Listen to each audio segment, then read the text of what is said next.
65세 이후에 가난한 친구를 멀리해야 할 이유 중 첫 번째는 가난한 친구는 늘 단기적인 해결책을 찾기 때문입니다. 이 문장은 단순한 습관을 지적하는 것이 아닙니다. 그것은 노년의 삶에 독처럼 스며드는 비합리적 사고방식이며 우리의 인생을 끌어내리는 위험 요소입니다. 특히 65세 이후의 인생에서는 신중함과 장기적인 안목이 무엇보다 중요합니다. 그러나 가난한 친구는 항상 당장의 불을 끄기 위한 임시방편에만 몰두하며 문제의 근본을 들여다보는 시도조차 하지 않습니다. 그들은 지금만 넘기면 된다는 태도로 오늘을 허비하고 내일은 더 깊은 구렁텅이에 빠지곤 합니다. 그들의 대화에는 늘 돈이 급하다는 말이 따라 붙습니다. 이번 달 카드값만 어떻게 되면 괜찮아, 며칠만 빌려줘, 금방 갚을게라는 말을 반복하며 실제로 그 돈이 어떤 문제를 해결할 수 있을지는 고민하지 않습니다. 더 큰 문제는 그들은 그 단기적인 해결책이 장기적으로 어떤 부작용을 초래할지 전혀 고려하지 않는다는 것입니다. 당신이 도와주면 그 순간은 조용해지지만 이내 또 다른 급한 상황을 안고 다시 나타납니다. 당신은 결국 끝없는 임시방편의 반복에 휘말리게 되고 그들의 문제를 끌어안으며 불필요한 스트레스에 시달리게 됩니다. 가난한 친구는 계획이라는 개념이 없습니다. 미래를 준비하는 대신 눈앞의 위기를 모면하는 데만 집중합니다. 그래서 어떤 조언을 해줘도 듣지 않습니다. 이건 근본적인 해결이 안 돼. 지금은 그런 거 생각할 때가 아니야 라고 말하며 지금만 넘기려는 생각에 갇혀 있습니다. 이런 사람과 가까이 지내다 보면 당신 역시 점점 문제 해결을 땜질식으로 처리하게 되고 삶에 대한 긴 안목을 잃어버리게 됩니다. 그들은 단기적 선택으로 문제를 키우고 그 책임을 주변 사람들에게 전가합니다. 그리고 당신은 어느새 그들의 비상금 역할을 하고 있다는 사실을 뒤늦게 깨닫게 됩니다. 심각한 것은 그들이 단기적인 해결책을 찾는 과정에서 거짓말을 할 수도 있다는 점입니다. 이번만 도와줘, 정말 마지막이야 라는 말을 너무도 진지하게 하며 감정적으로 호소하지만 그 말은 이미 여러 번 들었던 레퍼토리일 가능성이 큽니다. 당신은 정이 있어 도와주고 미안함에 또 도와주지만 결과적으로 당신만 손해를 보고 관계는 피로해집니다. 이런 사람에게 인생의 귀중한 시간과 마음을 쏟아붓는 것은 모래 위에 집을 짓는 것과 같습니다. 실제 사례를 보겠습니다. 69세의 배 씨는 친구 송 씨와 30년 지기였습니다. 송 씨는 늘 돈에 쪼들리는 사람이었지만 배 씨는 그가 한때 잘나갔던 시절을 기억하며 계속해서 도움을 주었습니다. 어느 날 송 씨는 배 씨에게 급하게 돈을 빌려달라며 부탁했습니다. 이번 달 집세만 내면 괜찮아. 바로 갚을게. 배 씨는 의심 없이 도와줬습니다. 하지만 다음 달이 되자 또 연락이 왔습니다. 이번에는 통신비가 밀렸어. 이번만 좀 더 도와줘. 그렇게 몇 번이 반복되자 배 씨도 점점 의심이 들기 시작했습니다. 결정적인 순간은 배 씨가 송 씨의 집에 우연히 들렀을 때였습니다. 송 씨는 자신이 돈이 없어 힘들다고 하면서도 새로 산 TV와 안마의자를 자랑스럽게 보여주었습니다. 배 씨는 그제야 그가 단기적인 위기만 넘기려 했고 생활 습관을 바꿀 생각이 전혀 없다는 걸 깨달았습니다. 그는 송 씨와의 관계에서 큰 배신감을 느꼈고 이후 더 이상 금전적 도움은 주지 않겠다고 결심했습니다.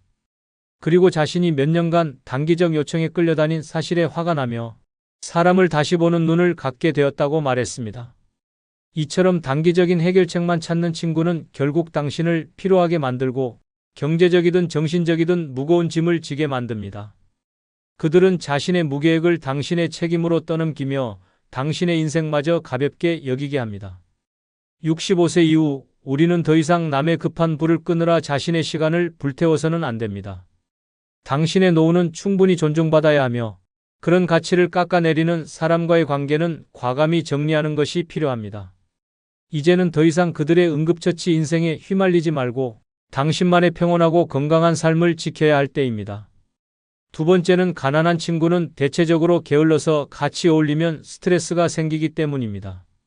가난한 친구는 대체적으로 게을러서 같이 어울리면 스트레스가 생긴다. 이 말이 불편하게 들릴 수 있지만 노년의 삶을 평온하게 지키기 위해 반드시 직면해야 할 현실입니다. 게으름은 단순한 성향이 아니라 타인의 시간과 에너지를 갉아먹는 독소와도 같습니다. 가난한 친구 중 상당수는 생활의 어려움을 운명 탓으로 돌리며 자신은 아무런 노력도 하지 않으려 합니다. 이들은 새벽부터 텃밭에 나가 흙을 고르고 땀 흘리는 친구를 보고도 그 나이에 뭘 그렇게 바쁘게 사냐며 비아냥거립니다. 노력 없이 얻어지는 삶을 꿈꾸며 부지런한 사람들의 의지를 꺾으려 합니다. 게으른 친구와 함께 있으면 하루가 순식간에 무의미해집니다. 약속을 하면 매번 늦고 결국 만나도 무슨 계획을 세우기보다 그냥 아무것도 하지 말고 쉬자고 합니다. 당신이 운동하자고 하면 힘들게 왜 그래? 책을 읽자고 하면 그런다고 뭐가 바뀌냐고 말합니다. 결국 당신도 점점 나태함에 물들고 몸과 마음이 점점 처지기 시작합니다. 어느 날 문득 거울을 보며 내가 왜 이렇게 변했지? 라는 생각이 들게 됩니다. 이는 당신이 게으른 친구와 보내는 시간 속에서 천천히 그러나 확실하게 변질되고 있다는 증거입니다. 게으른 친구는 자기 생활도 책임지지 않으면서 타인의 선택에도 간섭합니다. 부지런한 친구가 뭐라도 해보려 하면 그건 안 될 거야. 괜히 힘만 들지라는 말을 퍼붓습니다. 당신이 무언가에 열정을 가지면 그것을 조롱하거나 깎아내립니다. 왜냐하면 그들은 당신의 노력과 성취가 자신들의 무기력을 부각시킨다는 사실을 본능적으로 알기 때문입니다. 그래서 당신의 열정을 막고 스스로 편해지고자 합니다. 이러한 환경에서 함께 있다 보면 자연스럽게 스트레스를 받게 됩니다. 당신은 끊임없이 앞으로 가고 싶은데 그들은 뒤에서 발목을 잡기 때문입니다.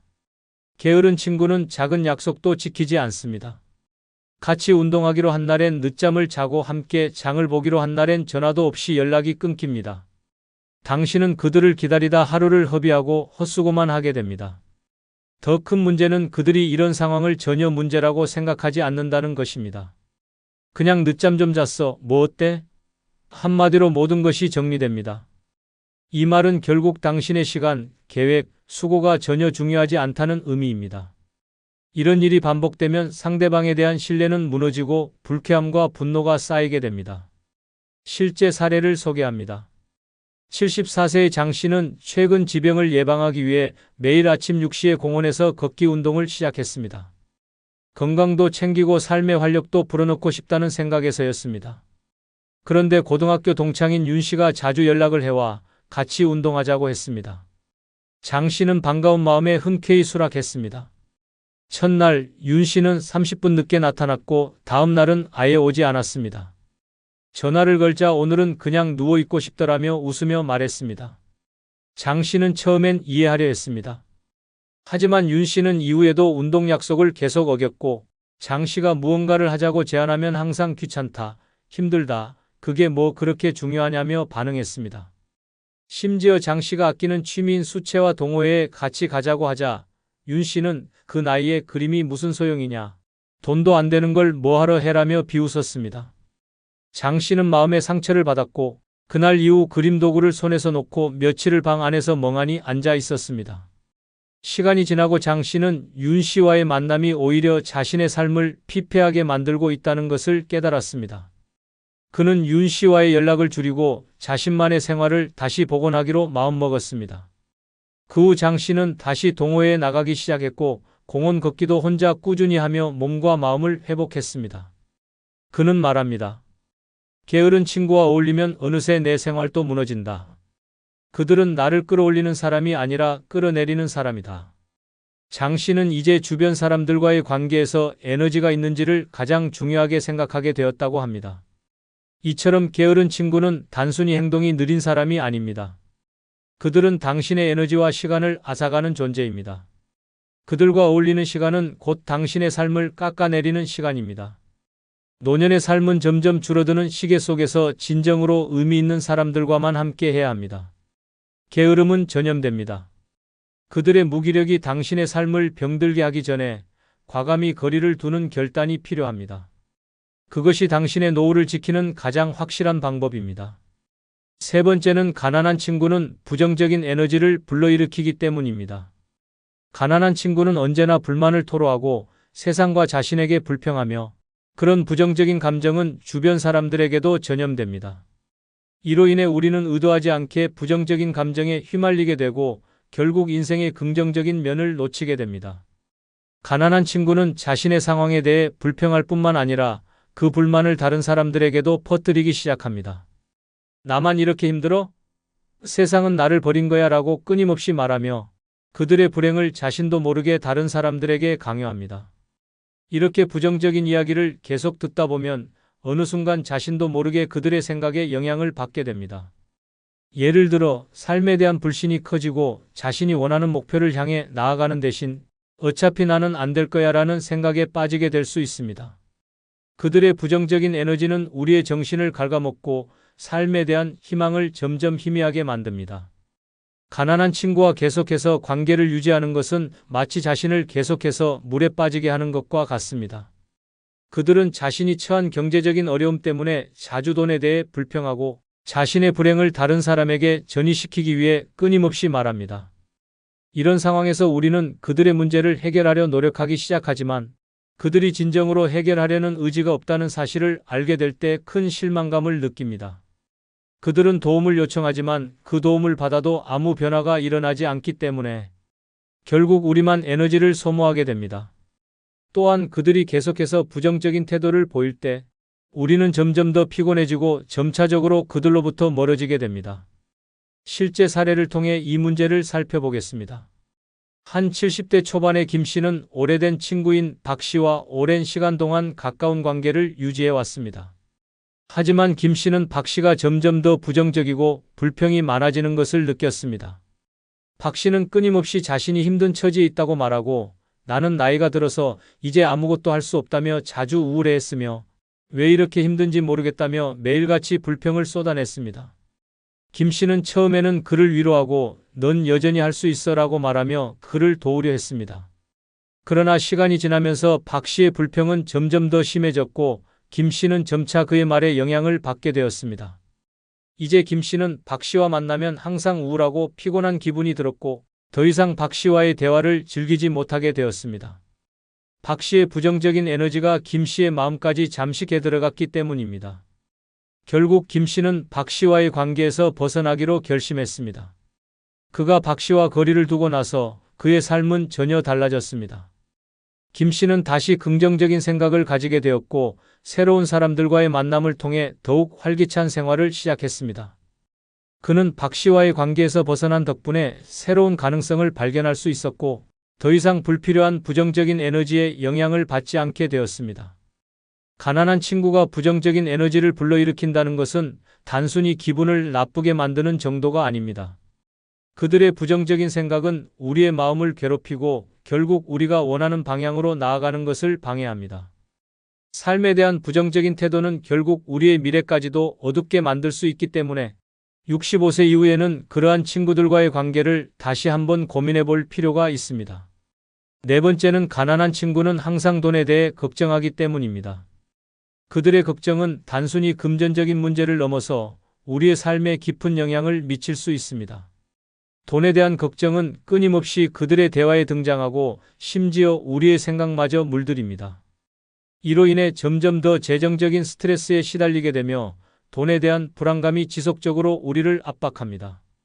가난한 친구는 돈에 대해 이야기할 때마다 자신의 처지를 강조하며 나 같은 사람은 어떻게 살아야 할까? 돈이 없으면 아무것도 할 수 없다라는 말을 자주 합니다. 그들은 항상 돈이 부족하다고 느끼고 이를 해결하려는 방법이 아니라 그저 불평만 합니다. 그들의 대화는 항상 돈에 관한 이야기로 가득 차 있습니다. 우리는 그들과 함께 있을 때마다 무의식적으로 그들의 걱정에 휘말리게 되며 돈이 없으면 살아갈 수 없다는 생각에 갇히게 됩니다. 이러한 마인드는 결국 우리의 인생에까지 영향을 미칩니다.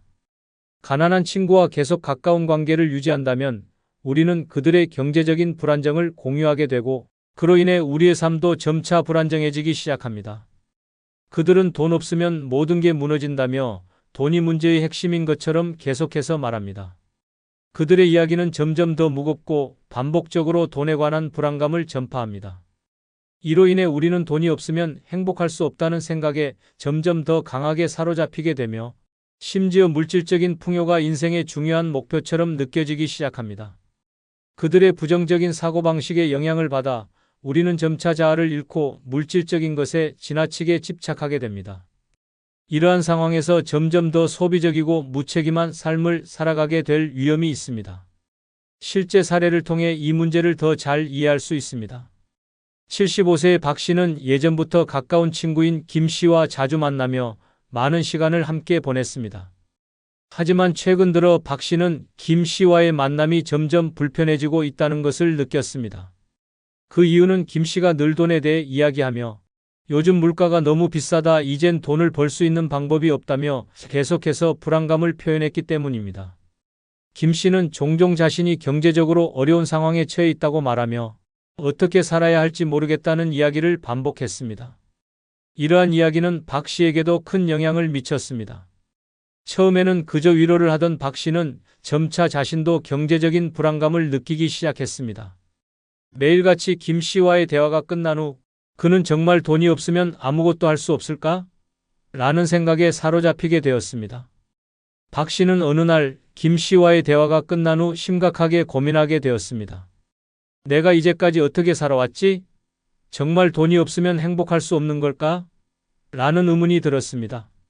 그 후 박 씨는 자신도 점점 더 경제적 불안에 시달리게 되었고, 과거에는 그다지 중요하지 않았던 재정적인 문제들이 점점 더 커지기 시작했습니다. 그는 김 씨의 불안감을 전파받아 자신도 모르게 돈에 집착하게 되었고 불필요한 소비를 하게 되었습니다.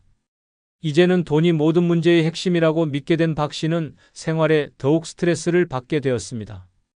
그러던 어느 날 박 씨는 김 씨와의 만남을 완전히 끊기로 결심했습니다.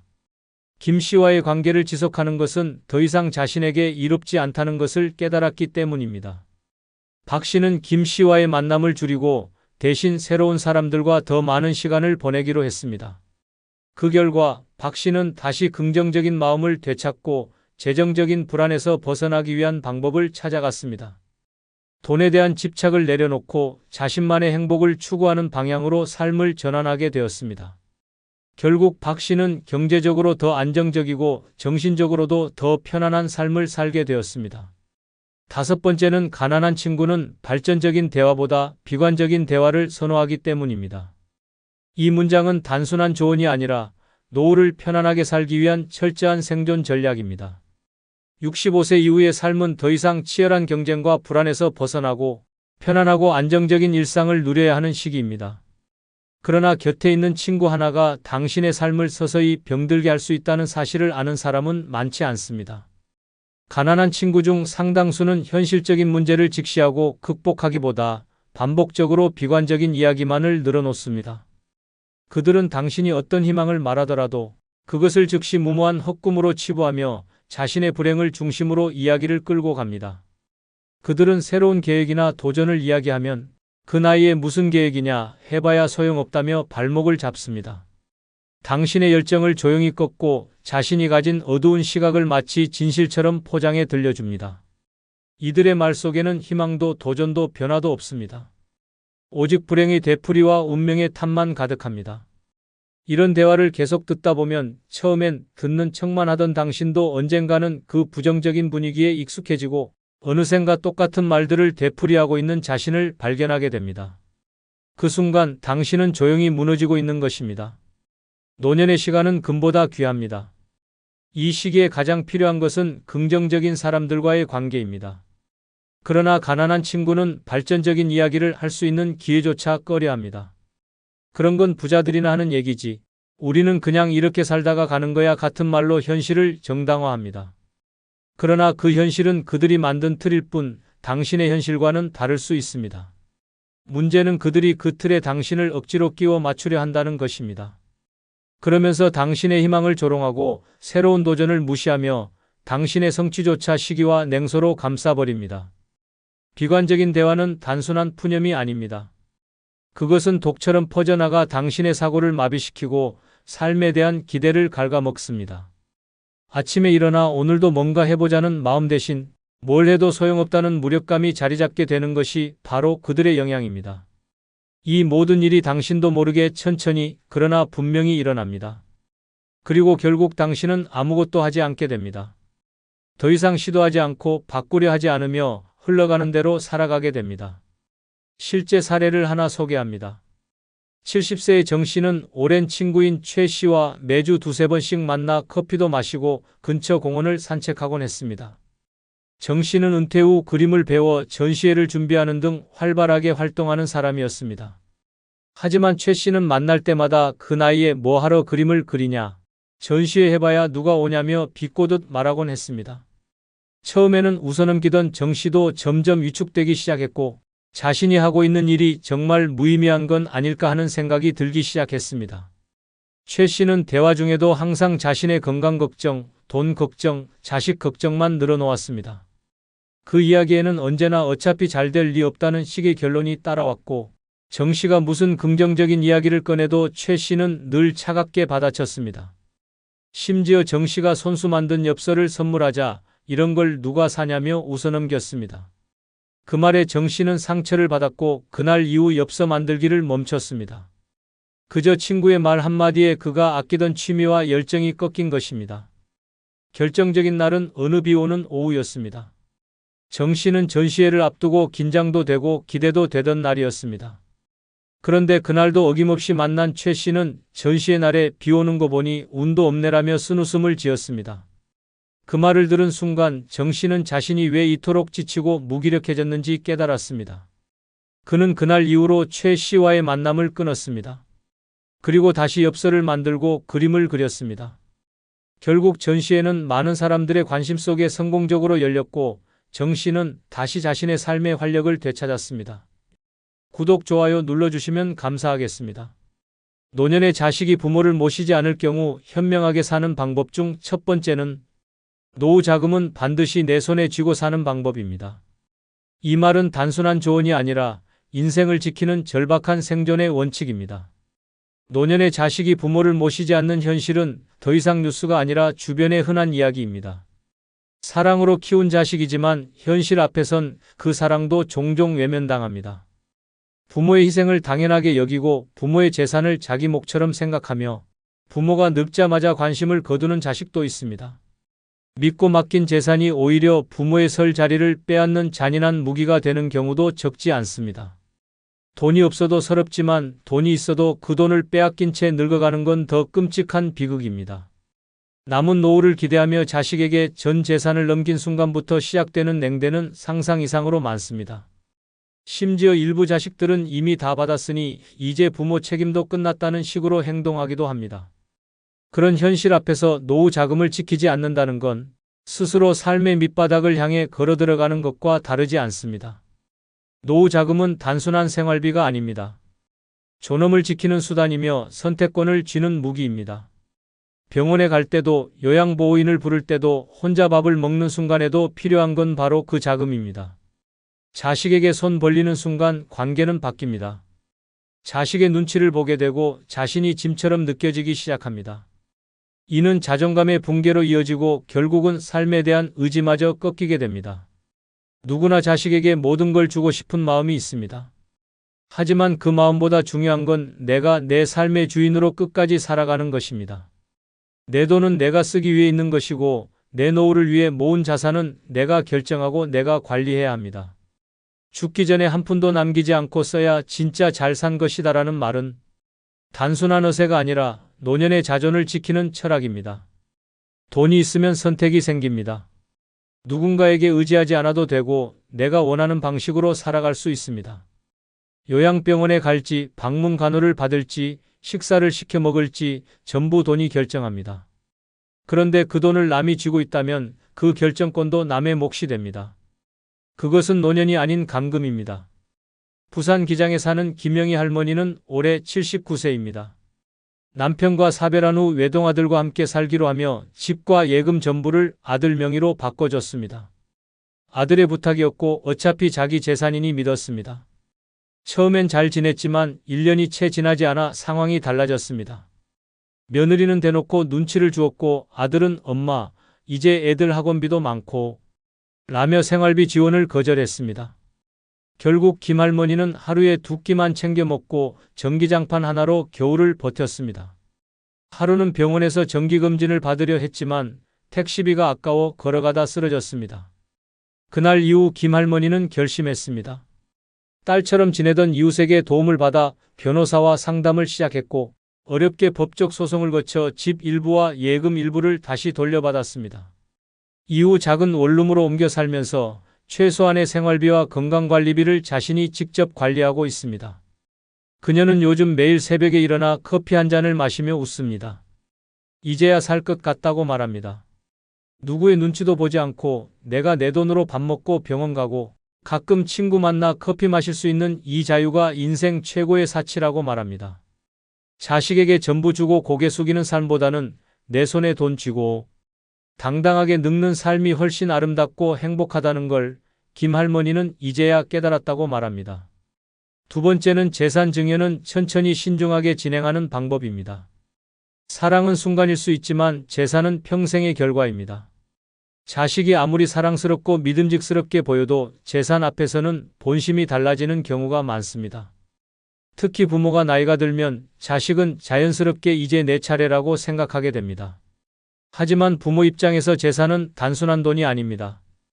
평생 땀 흘려 만든 인생의 결실이며 노후를 지탱해줄 마지막 안전망입니다. 이 중요한 자산을 너무 빨리, 너무 쉽게 넘기는 순간 부모의 인생은 자식의 눈치 속으로 들어가게 됩니다. 세상엔 참 씁쓸한 진실이 있습니다. 재산을 주면 사람이 변한다는 말은 단순한 겁주기가 아닙니다. 실제로 많은 부모들이 자식에게 집을 넘기고 예금을 나눠주고 상속을 미리 정리한 후부터 자식의 태도가 차가워졌다고 말합니다. 손주를 데리고 자주 오던 며느리가 발길을 끊고 전화 자주 하던 아들이 점점 무뚝뚝해지고 결국 부모는 집안에서 조용히 잊혀지는 존재가 됩니다. 재산은 사랑의 증표가 아닙니다. 신뢰의 결과로 주는 것도 아닙니다. 그것은 철저하게 내 인생의 권한이며 내가 살아있는 한 내가 결정해야 할 권리입니다. 너무 쉽게, 너무 일찍, 너무 감정적으로 넘기는 순간 돌이킬 수 없는 후회를 남깁니다. 그리고 그 후회는 단순한 돈의 문제가 아니라 관계의 균열과 존엄의 상실로 이어집니다. 특히 많은 부모들이 어차피 다 줄 건데 지금 주는 게 낫지라고 생각합니다. 하지만 그것은 함정입니다. 지금이라는 시점은 자식에게는 완료가 되고 부모에게는 소외가 됩니다. 사랑이라는 이름으로 모든 재산을 증여하고 난 뒤 연락이 끊긴 자식들, 병원 한번 데려가지 않는 가족들, 결국 요양시설에서 쓸쓸히 눈을 감는 어르신들의 사연은 우리 주변에 넘쳐납니다. 증여는 나를 위한 선택이어야 합니다. 자식이 나를 돌보지 않아도 내 삶이 무너지지 않도록 준비된 상태에서 내가 통제할 수 있는 범위 내에서 천천히 나누는 것이 가장 현명합니다. 믿음이 아니라 시스템으로, 감정이 아니라 계획으로 진행해야 합니다. 필요하다면 변호사, 세무사, 공증인의 도움을 받아 정확하고 안전하게 진행해야 합니다. 증여는 끝이 아니라 시작이며 그 이후의 삶이 더 중요하다는 사실을 잊지 말아야 합니다. 서울 송파구에 사는 윤정희 할머니는 76세입니다. 3남매를 두었고 막내 아들이 가장 속 깊고 살뜰하게 챙겼습니다. 윤 할머니는 막내에게 미안한 마음이 컸습니다. 자식들 중 가장 늦게 자리 잡았고 경제적으로도 넉넉하지 않았기 때문입니다. 그래서 아파트를 미리 막내 아들 명의로 바꿔주었습니다. 내가 없어도 걱정 없이 살았으면 좋겠다는 마음이었습니다. 처음엔 고마워하던 아들이 점점 달라졌습니다. 집 근처에 살면서도 연락이 줄었고 병원에 데려다 달라는 부탁에도 바쁘다며 거절하기 일쑤였습니다. 어느 날은 윤 할머니가 갑자기 어지럼증을 느껴 혼자 병원 응급실에 가야 했습니다. 그날 이후 그녀는 스스로 묻기 시작했습니다. 내가 집을 주지 않았다면 지금도 이렇게 혼자였을까? 결국 윤 할머니는 이웃 아주머니와 친해져 동네에서 함께 병원도 가고 장도 보고 반찬도 나눠 먹는 생활을 시작했습니다. 그러던 어느 날 그 아주머니가 조심스레 물었습니다. 정희 언니, 아파트는 왜 그렇게 일찍 넘겼어? 그 순간 윤 할머니는 웃으며 말했습니다. 그땐 내가 현명하다고 생각했는데 지금은 그냥 성급했다고 느껴. 그리고 덧붙였습니다. 다음 생에 태어나면 재산은 손에 꼭 쥐고 살 거야. 천천히, 아주 천천히 나눠줄 거야. 이야기를 들은 동네 어르신들이 다들 박수를 쳤습니다. 그리고 농담처럼 말했습니다. 우리끼리 약속하자. 죽기 전까지 재산은 손에 쥐고 살자고. 웃음 속엔 진심이 담겨 있었습니다. 재산은 미련 없이 나누는 것이 아니라 후회 없이 지키는 것이 먼저입니다. 그것이 노년을 현명하게 사는 진짜 지혜입니다. 세 번째는 내 건강과 돌봄을 위한 비용은 미리 떼어두는 방법입니다. 이것은 단순한 준비가 아니라 나를 지키는 최소한의 무기입니다. 노년은 갑자기 무너집니다. 어느 날 넘어지며 시작되고 다음 날부터 병원이 일상이 됩니다. 젊었을 때는 상상도 못했던 병명들이 쏟아지고 일어나지도 못할 정도로 기운이 빠집니다. 그런데 그 순간 돈이 없으면 치료도 못 받고 간병인도 못 부릅니다. 아무도 도와줄 수 없는 그 외롭고 차가운 상황에서 내 곁에 있을 수 있는 유일한 존재는 바로 내가 미리 준비한 건강자금입니다. 노년에 자식이 있다고 안심하는 건 환상입니다. 자식은 바쁩니다. 직장에 치이고 아이들 키우느라 여유가 없습니다. 부모 돌봄은 늘 후순위로 밀립니다. 효도는 말뿐이고 현실에서는 나중에라는 말만 되풀이됩니다. 그때 병원비 한 번 나올 돈조차 없다면 당신은 누구도 부를 수 없습니다. 괜찮겠지라는 안일한 마음으로 시간을 보내다 보면 결국 누워서 후회만 남게 됩니다. 돈은 숫자가 아닙니다. 돈은 곧 선택의 자유입니다. 병원이든 요양시설이든 건강검진이든 한 번 더 나를 살릴 수 있는 결정은 결국 비용에서 나옵니다. 그런데 그 돈이 준비되어 있지 않으면 선택은커녕 굴욕만 남습니다. 누군가에게 손 벌려야 하고 자존심을 버려야 하며 심지어 무시당하는 일도 감수해야 합니다. 이는 단순한 경제 문제가 아니라 인생의 존엄에 대한 이야기입니다. 누워있는 내 옆에서 물 한 컵 떠줄 사람도 없는 상황, 돈을 미리 떼어두지 않았다면 내 몸은 고통 속에 방치됩니다. 간병인을 부르려 해도 하루에 몇만 원씩 드는 비용은 만만치 않습니다. 자식에게 부탁했다가 이번 달 카드값이 많아서라는 말만 듣고 돌아오는 순간 그 고통은 외로움과 서러움으로 몇 배가 됩니다. 그래서 지금 준비해야 합니다.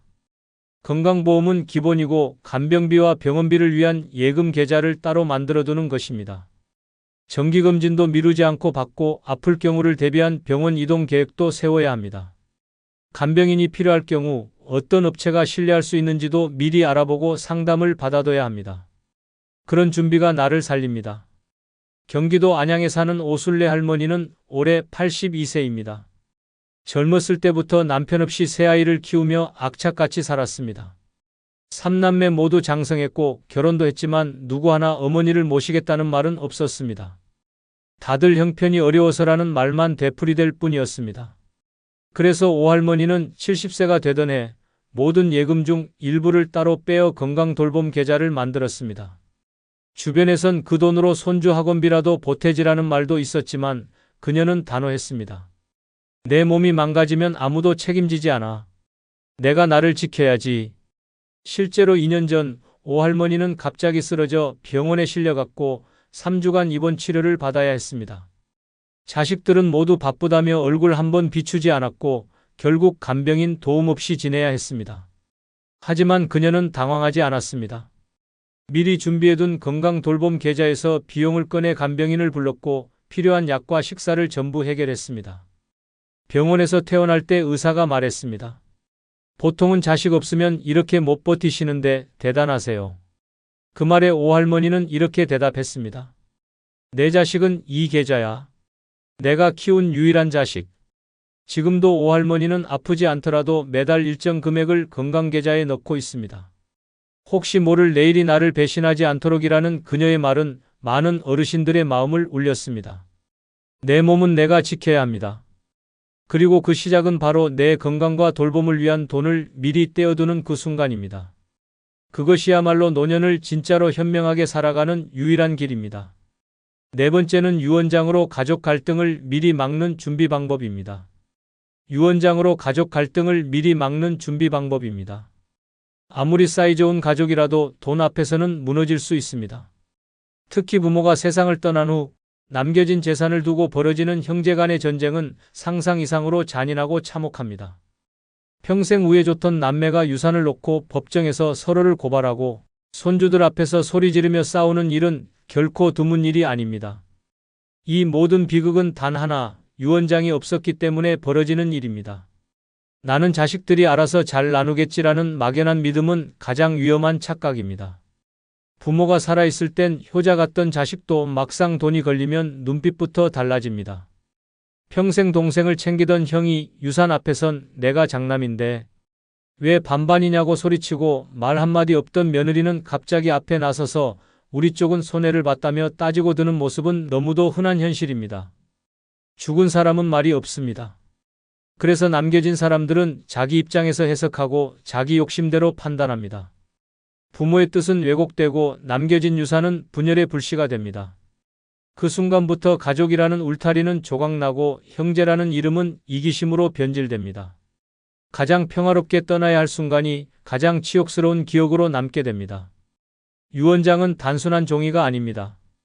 그것은 마지막으로 가족에게 남기는 지침서이며 부모의 뜻을 분명히 전달하는 강력한 수단입니다. 자식들이 다툴 이유를 원천적으로 차단하고 누가 얼마를 어떻게 받는지 명확하게 남김으로써 혼란과 갈등을 예방할 수 있습니다. 유언장은 사랑의 마무리이자 책임의 표현입니다. 특히 유언장을 작성할 때는 단순한 메모로 끝내지 말고 반드시 공증을 받는 것이 중요합니다. 전문가와 상담하여 법적 효력을 갖춘 문서로 남겨야 나중에 무효 처리되거나 분쟁이 발생하는 일을 막을 수 있습니다.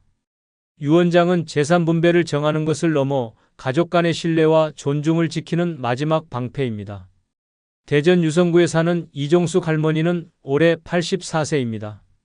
그녀는 아파트 2채와 약간의 예금이 있었습니다. 세 자녀 모두 중산층 이상으로 겉보기엔 유산 분쟁과는 거리가 멀어 보였습니다. 하지만 할머니는 예전 이웃의 유산 싸움 이야기를 들은 후 우리 집도 예외는 아닐 수 있다는 생각이 들었다고 합니다. 그래서 그녀는 자식들에게 말도 하지 않고 변호사를 찾아갔습니다. 그리고 자신이 원하는 대로 유언장을 작성했습니다. 큰딸에겐 살던 아파트를, 둘째 아들에겐 예금을, 막내딸에겐 자신이 거주하던 작은 집을 남기기로 했습니다. 그 이유도 유언장에 적었습니다. 이 아이들은 평생 서로에게 고마워하며 살아왔고 나는 각각의 상황을 고려했다는 문장이 인상 깊게 담겼습니다. 그녀는 유언장을 공증하고 사본을 변호사 사무실에 맡겨두었습니다. 몇 년 후 그녀가 세상을 떠나고 유언장이 공개되자 자식들은 잠시 놀랐지만 곧 고개를 끄덕였습니다. 특히 평소 말이 없던 막내딸이 눈물을 흘리며 말했습니다. 엄마가 우리 다 생각하고 준비하신 거네요. 감사해요. 그날 이후 세 남매는 단 한 번도 유산 문제로 다투지 않았습니다. 오히려 유언장 덕분에 어머니의 뜻을 다시 새기며 서로에게 더 잘하려 애썼다고 합니다. 지금도 이종숙 할머니의 유언장은 동네 노인정에서 가장 현명한 마지막 선택으로 회자되고 있습니다. 유언장이 없었다면 아마 평생 남을 상처만 남았을 것입니다. 남겨진 가족이 미움이 아닌 감사로 기억할 수 있도록 유언장은 반드시 준비해야 할 노년의 지혜입니다. 5번째는 사기와 착취로부터 나를 지키는 금융 지식 갖추는 방법입니다. 사기와 착취로부터 나를 지키는 금융 지식 갖추는 방법입니다. 노년은 한평생 열심히 살아온 대가로 평온해야 하지만 현실은 그리 호락호락하지 않습니다. 요즘 사기꾼들은 어르신들의 눈물 위에 밥을 짓고 평생 모은 돈을 한순간에 가로채며 웃음을 짓습니다. 자식도 모시지 않는 세상에 믿을 사람이라고는 자신뿐입니다. 그런데 그 자신이 아무런 금융 지식 없이 살아간다면 결국 가장 약한 고리가 되어버립니다. 어르신들을 노리는 금융 사기는 해마다 정교해지고 있습니다. 전화로, 문자로, 심지어 직접 집을 찾아와 감언이설로 속입니다. 국민연금이 더 나올 수 있다. 정부 지원을 받을 수 있다. 자식에게 부담 주지 않게 장례비를 미리 준비하라는 말로 접근해 통장 비밀번호를 받아내거나 이름도 처음 들어보는 상품에 수천만 원을 투자하게 만드는 일이 비일비재합니다. 더 충격적인 건 이 모든 일이 자식의 무관심 속에서 벌어진다는 사실입니다. 부모를 챙기지 않는 자식은 많고 그 틈을 파고드는 사기꾼은 더욱 많습니다. 심지어 가족을 사칭해 돈을 요구하는 보이스피싱부터 잘 알고 지내던 이웃이 투자 명목으로 돈을 빌리고 사라지는 일도 일상입니다. 한 번 속으면 모든 걸 잃고 그 뒤에는 오직 후회와 눈물만 남습니다. 노년에는 철저하게 방어적인 금융 태도가 필요합니다. 모르는 전화는 받지 않고 통장은 한 개로 단순하게 관리하며 예금과 재산은 꼭 본인 명의로 분산해둬야 합니다. 절대로 비밀번호나 통장 정보를 다른 사람에게 알려줘서는 안 됩니다. 인터넷 사용이 익숙하지 않더라도 최소한의 금융 문자 알림은 반드시 설정해야 합니다. 또한 정기적으로 금융 상담을 받을 수 있는 복지기관이나 은행의 무료 상담 창구를 활용하는 것도 좋은 방법입니다. 가장 중요한 건 돈을 지키는 것도 결국은 정보 싸움이라는 사실입니다. 모르면 당하고 알면 피할 수 있습니다. 친구 따라, 친척 따라 무작정 가입하는 보험이나 투자 상품은 피하고 이해되지 않는 조건에는 절대 사인하지 않아야 합니다. 아깝다고 생각하지 말고 작은 돈이라도 전문가와 상의하는 습관을 가져야 합니다. 노년의 돈은 생존이고 자존이고 마지막 자부심입니다. 그걸 남의 손에 쉽게 맡겨서는 안 됩니다. 전북 전주에 사는 김남희 할머니는 78세입니다. 그녀는 한때 친구 소개로 노후 보장형 황금 투자라는 말에 혹해 5천만 원을 한 회사에 투자했습니다. 친구는 매달 수익이 나온다며 할머니를 설득했고 친절한 직원은 정장을 차려입고 집까지 찾아와 서류를 챙겨갔습니다. 처음 2달은 이자처럼 소액이 입금되었지만 그 이후로는 연락이 끊기고 사무실은 텅 비어 있었습니다. 자식들에게 말도 못하고 경찰에 신고하러 가는 길은 너무도 참담했습니다. 내가 이렇게 무지했구나라는 생각에 자책만 쌓였습니다. 그러나 그 후 김할머니는 달라졌습니다. 구청에서 하는 금융교육 프로그램에 빠지지 않고 참여했고 스마트폰 뱅킹도 배웠습니다. 문자로 오는 보이스피싱도 직접 신고하고 이젠 주변 어르신들에게도 조심하라고 조언하는 노인 금융지킴이가 되었습니다. 어느 날 시장에서 만난 또래 아주머니가 이런 투자 하나 들어보자고 했을 때 김할머니는 단호하게 말했습니다. 난 내 돈, 이젠 내 손에만 있어. 세상에 공짜는 없고 투자보다 소중한 건 내 평온이야. 그 말에 아주머니는 고개를 끄덕이며 돌아갔고 김할머니는 속으로 이렇게 외쳤습니다. 이젠 나도 당하지 않아. 내가 나를 지킬 거야. 이처럼 금융 지식은 돈을 지키는 것이 아니라 인생을 지키는 무기입니다. 자식이 나를 모시지 않더라도 나는 내 지식으로 내 돈과 내 삶을 지킬 수 있어야 합니다. 그것이야말로 진짜 현명한 노년의 시작입니다. 끝까지 시청해 주셔서 감사합니다. 노인 자식이 노인 부모를 간병하는 장수시대. 곱게 늙는 방법 중 첫 번째는 외우기 훈련으로 기억력을 유지하는 뇌자극 활동입니다. 외우기 훈련으로 기억력을 유지하는 뇌자극 활동입니다. 지금 우리는 믿기 어려운 시대를 살고 있습니다. 자식이 늙고 부모가 더 늙은 시대입니다. 문제는 나이 든 자식이 먼저 치매에 걸리는 일조차 낯설지 않다는 현실입니다. 어느새 70세 자식이 95세 부모의 기저귀를 갈고 정신 잃은 아들의 배변을 받아내며 눈물을 훔치는 부모의 이야기가 뉴스 한 켠에 조용히 실립니다. 이것이 바로 100세 시대의 잔혹한 민낯입니다. 치매는 나이만 먹는다고 오는 것이 아닙니다. 준비하지 않으면 누구에게나 찾아오는 무서운 질병입니다.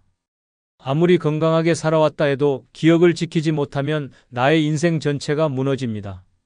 사람의 얼굴을 잊고 밥을 먹었는지도 기억하지 못하고 자신의 이름조차 잊는다는 것은 단순한 불편함이 아니라 존재의 상실입니다. 그보다 더 끔찍한 건 내가 사랑하는 사람의 얼굴을 알아보지 못하는 순간입니다. 그 시작은 단순한 깜빡임에서 옵니다. 약속 시간을 잊고 냉장고에 휴대폰을 넣고 말을 하다가 단어가 생각나지 않는 그런 사소함들이 쌓여갑니다. 그러다 어느 날 완전히 낯선 표정으로 자식의 이름을 묻는 날이 오게 됩니다. 그리고 그날이 온 이후로는 되돌릴 수 없습니다. 그 끔찍한 미래를 피할 수 있는 단 하나의 방법은 지금입니다. 뇌를 자극하고 기억을 훈련하는 작은 습관들이 그 미래를 막는 유일한 무기입니다. 외우기 훈련은 치매 예방에 가장 기본적이지만 강력한 방법입니다. 매일 짧은 시나 글귀를 외우는 1, 전화번호 하나를 기억해보는 1, 어제 만난 사람의 이름을 기억하려 애쓰는 1, 이 모든 게 뇌를 살리는 훈련입니다. 처음엔 귀찮고 힘들 수 있습니다. 하지만 그 반복이 쌓이면 뇌는 점점 활력을 찾습니다. 뇌는 자극을 줄수록 살아납니다. 사용하지 않으면 죽고 사용하면 다시 깨어나는 것이 바로 뇌입니다. 외우기 훈련은 단지 암기하는 과정이 아닙니다. 뇌 속의 회로를 되살리고 기억의 저수지를 깊게 만들며 사고력을 유지시켜주는 생존 전략입니다. 오늘 외운 짧은 시 한 줄이 내일의 자존감을 지키고 모레의 인격을 지켜주며 언젠가 올 외로움 속에서 나를 붙잡아줄 마지막 줄기가 됩니다. 전남 목포에 사는 93세 정일순 할머니는 아직도 아침마다 손글씨로 시 한 편을 적고 외웁니다. 그녀의 아들 김석진 씨는 올해 71세입니다. 공무원으로 정년 퇴직하고 손자까지 본 어른입니다. 그런데 몇 년 전부터 김 씨는 기억의 혼란을 겪기 시작했습니다. 처음에는 말끝을 흐리더니 점점 사람 이름을 헷갈리고 결국 며느리 이름조차 헷갈리기 시작했습니다. 병원에서는 조기 치매 판정을 내렸습니다. 그런데 더 놀라운 건 그를 간병하게 된 사람이 바로 93세의 어머니였습니다. 정할머니는 아들의 대소변을 받아내고 밤마다 너 누구야라고 묻는 아들의 질문에 눈물로 대답합니다. 나는 내 엄마야, 너 낳은 엄마야. 그 모습을 본 이웃들은 말합니다. 부모가 자식을 지키는 건 평생이구나. 정할머니는 이렇게 말합니다. 내가 안 무너질 수 있었던 건 매일 외우고 적고 읽은 덕분이야. 나도 늙었지만 내 정신은 아직 내가 지켜야 하거든. 그녀는 지금도 매일 청산리 벽계수야 수의감을 자랑말하로 시작하는 시를 외우며 뇌의 힘줄을 다시 묶습니다. 치매라는 괴물 앞에서 외우는 힘 하나로 자신의 정신을 지키고 치매에 걸린 아들을 지켜내고 있습니다. 곱게 늙는다는 건 얼굴이 예쁘고 주름이 적은 것이 아닙니다. 기억을 지키고 정신을 지키며 마지막까지 나답게 사는 것입니다. 외우기 훈련은 작지만 위대한 노년의 방패입니다. 오늘 외운 시 한 줄이 내일 당신의 이름을 지켜줄 것입니다. 곱게 늙는 방법. 두 번째는 신선한 채소와 과일을 꾸준히 섭취하는 식단입니다. 신선한 채소와 과일을 꾸준히 섭취하는 식단입니다. 늙어서도 건강하게 사는 비결은 멀리 있지 않습니다. 병원 문턱을 줄이고 약 봉지를 줄이는 가장 확실한 방법은 매일 접하는 밥상에 있습니다. 특히 신선한 채소와 과일은 그 어떤 보약보다 강력한 생명력의 근원이 됩니다. 그런데 많은 노인들이 정작 가장 중요한 이 식단을 놓치고 있습니다. 귀찮다는 이유로, 입맛에 안 맞는다는 이유로, 씹기 불편하다는 이유로 밥상에서 채소와 과일을 점점 멀리합니다. 그 결과는 비만, 당뇨, 고혈압, 심지어 치매까지 이르는 끔찍한 병들의 행렬입니다. 노인이 된 자식이 더 늙은 부모를 간병하는 장수시대에 무너지는 건 다리보다 위장이고 눈보다 혈관이며 말보다 혈당입니다. 나이 70 먹은 자식이 당뇨로 시력을 잃고 90 넘은 부모가 자식의 인슐린 주사를 놓는 기막힌 현실은 더 이상 드라마 속 이야기가 아닙니다. 그 무너짐의 출발은 하나같이 염분과 기름, 단맛에 찌든 식습관입니다. 채소는 몸을 청소하고 과일은 생명을 세척합니다. 신선한 채소는 노인의 장을 부드럽게 비워주고 혈관을 깨끗이 씻어주며 변비와 고혈압, 혈관성 치매를 예방하는 최고의 해독제입니다. 과일에 들어있는 천연당과 항산화 성분은 뇌를 지켜주고 피부를 살리고 면역을 올려줍니다. 이 둘이 하루의 식단에 고정으로 올라오는 삶과 일주일에 한 번 먹는 삶은 결국 몇 년 후 전혀 다른 모습의 노년을 만들어냅니다. 문제는 입맛이 아니라 습관입니다. 오랫동안 기름지고 자극적인 음식에 익숙해진 입은 처음에는 채소와 과일이 맛없게 느껴집니다. 하지만 그건 입이 병든 겁니다. 꾸준히 먹다 보면 몸이 먼저 달라집니다. 소화가 편해지고 혈압이 안정되며 대변이 시원해지고 피부가 매끈해지는 기적 같은 변화가 찾아옵니다. 입맛은 늙어도 몸은 정직합니다. 꾸준히 채소와 과일을 받아들이는 몸은 반드시 답을 줍니다. 노년에는 약보다 음식이 먼저입니다. 정해진 시간에 식사하고 몇 끼마다 2가지 이상의 채소를 곁들이고 하루 한 번은 계절 과일을 먹는 것만으로도 건강한 노년의 기초 체력이 완성됩니다. 이 습관 하나로 뇌 건강, 심혈관 건강, 대사 건강까지 챙길 수 있다면 더 말할 필요도 없습니다. 가장 쉬우면서도 가장 강력한 건강 전략이 바로 신선한 채소와 과일입니다. 경남 거창에 사는 91세 박윤자 할머니는 지금도 눈이 맑고 허리도 꼿꼿하며 혼자 버스를 타고 장에 갑니다. 그 비결은 단 하나, 매일 아침 과일과 채소로 시작하는 식단입니다. 그녀는 30년 전 남편을 암으로 떠나보낸 뒤 식단의 중요성을 뼈저리게 느꼈다고 말합니다. 그때부터 육류는 줄이고 채소 반찬을 기본으로 하고 과일은 간식처럼 즐기기 시작했습니다. 그녀의 딸 김하순 씨는 올해 68세입니다. 그런데 딸은 당뇨, 고혈압, 고지혈증 3가지를 모두 앓고 있고 하루에 약을 6가지나 먹고 있습니다. 아이러니하게도 박 할머니는 약 한 알도 복용하지 않습니다. 오히려 자신보다 20살 가까이 어린 딸의 병원 예약을 챙기고 반찬까지 싸서 보내줍니다. 어느 날 딸 김하순 씨가 속상한 얼굴로 말했습니다. 엄마는 기운도 좋고 무릎도 멀쩡한데 나는 왜 이렇게 아플까?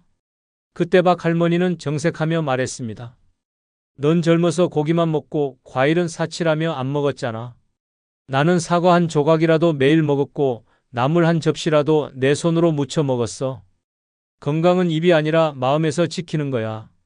그날 이후 김하순 씨는 엄마의 말을 듣고 채소 위주의 식단으로 바꾸기 시작했고 6개월 만에 혈당 수치가 안정되며 약 하나를 줄였습니다. 박 할머니는 오늘도 딸을 위해 오이 무침과 삶은 브로콜리를 싸주며 말합니다. 약 먹는 것보다 채소 먹는 게 훨씬 싸고 훨씬 낫다. 노인이 자식을 간병하는 세상, 그것은 식단의 결과일 수 있습니다. 오늘 먹는 채소 한 접시, 과일 한 조각이 10년 후 누가 누구를 간병할지를 결정합니다. 곱게 늙는 비결은 멀리 있지 않습니다. 당신의 오늘 밥상 위에 있습니다. 곱게 늙는 방법, 세 번째는 근력 운동으로 몸의 기초 체력을 유지하는 방법입니다. 근력 운동으로 몸의 기초 체력을 유지하는 방법입니다. 지금 우리는 노인이 노인을 간병하는 시대에 살고 있습니다. 70대 자식이 90대 부모의 기저귀를 갈고 60대 딸이 85세 어머니를 업고 병원에 가는 장면은 더 이상 특별하지 않습니다. 더 충격적인 건 이 노인. 자식들조차 이미 허리와 무릎이 망가진 상태에서 다른 노인을 돌보고 있다는 현실입니다. 결국 둘 다 쓰러지고 마지막에는 요양병원이 유일한 답이 되어버리는 암울한 상황이 벌어지고 있습니다. 이 비극을 막을 수 있는 유일한 해답은 근력입니다. 근육은 단순히 힘을 내는 조직이 아닙니다. 근육은 노년을 버티는 생명선입니다. 근육이 있는 노인은 혼자 일어나고 혼자 걷고 혼자 밥을 해 먹을 수 있습니다. 하지만 근육이 사라진 노인은 혼자 화장실도 못 가고 누군가의 도움 없이는 일상생활이 불가능해집니다. 문제는 40대 이후 매년 1%씩 근육량이 감소한다는 사실입니다. 70세가 되면 절반 가까운 근육이 사라져 있고 이미 몸은 넘어지기 직전까지 약해져 있습니다. 넘어지면 어떻게 될까요? 엉덩이뼈가 부러지고 누워만 지내다 폐렴이 오고 결국 치매로 이어집니다. 모든 질병의 시작은 넘어짐입니다. 그리고 그 넘어짐은 근육 없음에서 시작됩니다. 약은 근육을 만들어주지 못합니다. 병원도 근육을 대신해주지 않습니다. 오직 내 몸을 내가 움직이는 것만이 근육을 살립니다. 걷는 것만으로는 부족합니다. 반드시 근력 운동이 필요합니다. 근력 운동은 헬스장에 가지 않아도 됩니다. 벽을 짚고 스쿼트하기, 앉았다 일어나기, 계단 오르기, 물통 들기 같은 일상 속 간단한 동작만으로도 충분합니다. 하루 10분이라도 매일 반복하면 근육은 반드시 반응합니다. 일주일만 해도 다리 힘이 달라지고 한 달만 지나면 계단 오르기가 쉬워집니다. 그 변화가 결국 병원을 멀리하게 하고 간병인을 부르지 않게 하며 자식에게 짐이 되지 않는 삶으로 연결됩니다. 노년의 자존감은 곧 근육입니다. 혼자 신발끈을 묶을 수 있는 유연함, 의자에서 벌떡 일어설 수 있는 다리 힘, 물건을 들고 장을 볼 수 있는 팔의 힘. 이것이 늙어서도 사람답게 사는 조건입니다. 남들보다 멋져 보이기 위한 운동이 아닙니다. 쓰러지지 않기 위한 운동입니다. 내 몸을 내가 끝까지 쓰기 위한 준비입니다. 근육은 돈이 없어도 만들 수 있고 늙어도 늦지 않습니다. 지금 당장 시작하는 것이 가장 빠릅니다. 충북 충주에 사는 88세 이춘자 할머니는 동네에서 여장군이라는 별명을 갖고 있습니다. 이유는 간단합니다. 팔굽혀펴기를 10개씩 하고 김장철이면 혼자 김치통을 옮기며 계단도 쉬지 않고 오르내리기 때문입니다. 놀라운 건 그녀가 70세에 허리디스크 수술을 받고 나서야 운동을 시작했다는 사실입니다. 그녀는 당시 병원에서 앞으로는 무거운 거 들지 마세요라는 말을 듣고 분노했습니다. 내가 내 손으로 평생 가족 먹여 살렸는데 이젠 뭘 못 들고 산단 말이냐는 생각에 바로 다음 날부터 공원 철봉을 잡기 시작했습니다. 처음엔 팔이 덜덜 떨리고 무릎이 후들거렸지만 포기하지 않고 매일 5분씩 10분씩 시간을 늘렸습니다. 10년이 지나자 이춘자 할머니는 80세 생일에 윗몸 일으키기를 20회 성공했고 지역 노인복지관에서 강의 요청까지 받았습니다. 더 놀라운 건 그녀의 딸 66세 박정임 씨가 무릎 관절염으로 걷기 힘들어졌을 때였습니다. 이춘자 할머니가 휠체어를 밀고 병원을 함께 다녔고 약도 챙기고 밥도 차려주었습니다. 사람들은 놀라며 말했습니다. 엄마가 딸 간병하는 세상이라더니 이건 진짜네요. 이춘자 할머니는 이렇게 말합니다. 나는 아프기 싫어서 운동했어. 근데 그게 내 자식을 도울 힘이 될 줄은 몰랐지. 늙어서도 자식 위해 할 수 있는 게 있다는 게 얼마나 기분 좋은지 몰라.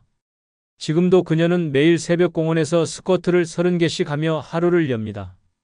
근력은 노년의 생명줄입니다. 건강한 노후는 복지제도보다, 의사보다 먼저 내 몸을 움직이는 데서 시작됩니다. 내 몸은 내 근육이 지켜야 합니다. 그리고 그 근육은 오늘 지금 앉았다 일어나는 그 한 번의 결심에서 만들어집니다. 곱게 늙는 방법. 네 번째는 웃음을 자주 짓는 긍정적인 마음가짐입니다. 웃음을 자주 짓는 긍정적인 마음가짐입니다. 노인이 노인을 간병하는 기막힌 장수시대, 그 안에서 살아남기 위한 가장 강력한 무기는 웃음입니다. 웃음은 단순한 표정이 아니라 생존을 위한 태도입니다. 우울한 표정으로 하루를 시작하면 몸은 뇌에 경고 신호를 보냅니다. 활력은 사라지고 면역은 떨어지며 근육도 기억력도 줄줄이 무너져 내립니다. 반대로 아침에 미소 한 번 짓는 것만으로도 뇌는 행복 호르몬을 분비하고 심장은 안정되고 장기들은 부드럽게 작동하기 시작합니다. 의학적으로도 웃음은 내장 마사지라고 불릴 정도로 전신 건강에 효과적입니다. 혈압이 안정되고 스트레스 호르몬이 줄어들며 우울증 예방에 탁월합니다. 그런데도 많은 노인들이 웃음을 잊고 삽니다. 나이 들수록 친구는 줄고 몸은 아프고 자식은 바쁘고 세상은 낯설어지며 입꼬리는 자연스레 내려갑니다. 그렇게 굳어버린 얼굴은 몸뿐 아니라 마음까지 병들게 합니다. 더 무서운 건 웃음을 잃은 얼굴로 하루를 보내는 시간이 쌓이면 뇌는 나는 불행하다고 착각하기 시작합니다. 치매 발병률은 높아지고 작은 통증에도 더 민감해지며 삶 자체가 무거워집니다. 반면 웃음을 자주 짓는 노인은 뇌회로가 더 많이 연결되어 뇌세포가 오래 살아남습니다. 실제 연구에 따르면 하루에 10번 이상 웃는 노인은 그렇지 않은 노인보다 치매 발생 확률이 30% 이상 낮다고 합니다. 긍정적인 마음은 타고나는 것이 아닙니다. 억지로라도 웃어보는 훈련에서 시작됩니다. 거울을 보고 웃고, 지나가는 사람에게 인사를 하며 웃고, TV를 보며 웃고, 심지어 밥을 먹을 때도 맛있다며 웃는 겁니다. 그렇게 만들어진 웃음은 결국 습관이 되고 그 습관이 뇌와 몸을 살립니다. 표정을 바꾸면 인생이 바뀐다는 말은 단순한 격언이 아닙니다. 과학적 진실입니다. 웃음은 인간관계에서도 절대적입니다. 찡그린 얼굴로 모임에 들어오면 사람들은 피하지만 환하게 웃으며 안녕하세요. 한마디 건네면 분위기는 순식간에 따뜻해집니다. 노년의 가장 큰 복은 사람 복입니다. 사람 복을 만드는 건 웃음입니다. 웃는 사람 옆에는 사람이 모이고 웃는 사람 곁에는 도움이 따라옵니다. 그래서 웃는 노인은 늙어도 외롭지 않고 힘들어도 무너지지 않으며 병들어도 버텨냅니다. 경기 고양시에 사는 87세 조영자 할머니는 동네에서 웃음 대장으로 불립니다. 그녀는 실버 요가반에서도 동네 마트에서도 병원 대기실에서도 항상 웃고 있습니다. 그래서 사람들은 그녀 곁에 앉고 싶어 하고 모임에도 그녀가 없으면 분위기가 싱겁다고 말합니다. 놀라운 건 그녀의 아들 김춘석 씨가 68세에 조기 치매 판정을 받았다는 사실입니다. 자식보다 더 오래, 더 건강하게 살아있는 현실에 조 할머니는 충격을 받았지만 그 순간에도 웃음을 놓지 않았습니다. 병원에서 의사가 아드님 상태가 점점 나빠질 수 있습니다라고 말했을 때 조 할머니는 눈물을 닦고 이렇게 말했습니다. 그러면 내가 웃어야죠. 내가 울면 아들도 무너지잖아요. 그녀는 지금도 아들의 이름을 매일 5번씩 크게 부릅니다. 춘서가 오늘 날씨 좋다 웃자 그렇게 말하면서 아들에게 억지로라도 입꼬리를 올려주고 손을 잡고 깔깔 웃으며 TV를 봅니다. 그 덕분인지 김 씨는 치매 진행이 느려졌고 아직도 어머니를 정확히 기억하며 우리 엄마는 참 웃기는 여자야라고 농담을 합니다. 동네 사람들은 조 할머니에게 비결이 뭐냐고 묻습니다. 그녀는 단호하게 말합니다. 비결? 그냥 웃어요. 웃으면 내가 살고 웃으면 자식도 살고 웃으면 병도 도망가요. 그렇게 말하며 또 호 웃는 그 얼굴은 주름 하나하나가 빛나 보입니다. 늙어도 곱게 늙는 사람은 웃는 사람입니다. 기운이 없을수록 웃어야 하고 아플수록 웃어야 하며 외로울수록 더 웃어야 합니다. 웃음은 얼굴의 화장이 아니라 인생의 생명줄입니다. 오늘도 거울 앞에서 웃어보는 그 3초가 내일을 살리는 힘이 됩니다. 곱게 늙는 방법. 5번째는 음악을 듣고 따라 부르는 뇌 활성화 습관입니다. 음악을 듣고 따라 부르는 뇌 활성화 습관입니다. 지금 우리는 노인이 노인을 간병하는 시대를 살고 있습니다. 자식이 70이고 부모가 95인 시대, 그 중에서도 자식이 먼저 치매에 걸려 부모가 간병하는 기막힌 현실이 더 이상 드문 이야기가 아닙니다. 누구나 그렇게 늙어갈 수 있고 누구든 그렇게 무너질 수 있는 시대입니다. 이런 시대에서 뇌를 살리는 가장 쉽고 확실한 방법 중 하나는 바로 음악입니다.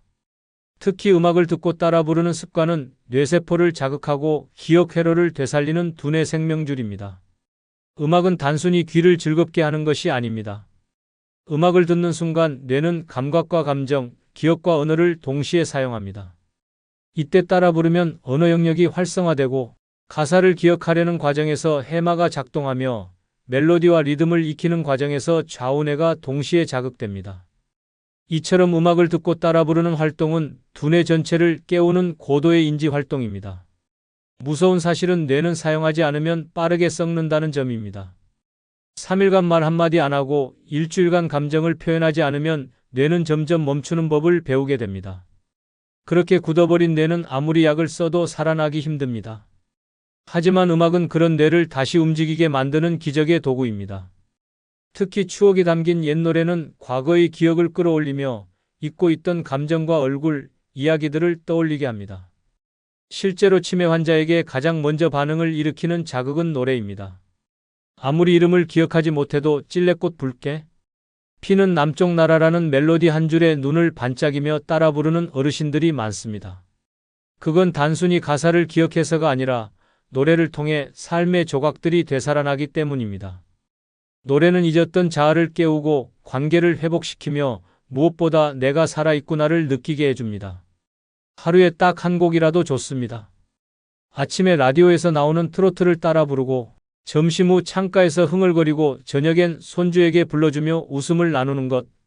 이 단순한 반복이 뇌를 살리고 마음을 살리고 결국은 삶을 살립니다. 노래는 돈도 시간도 장소도 필요하지 않습니다. 마음만 있으면 언제든 가능한 최고의 뇌 운동입니다. 경기도 부천에 사는 90세 오인숙 할머니는 매일 아침 첫 번째 할 일이 노래 틀기입니다. TV보다 신문보다 먼저 전축에 CD를 올립니다. 첫 곡은 늘 돌아와요 부산항에입니다. 이 노래가 끝나면 벌써 그녀의 표정은 밝아지고 얼굴엔 미소가 번집니다.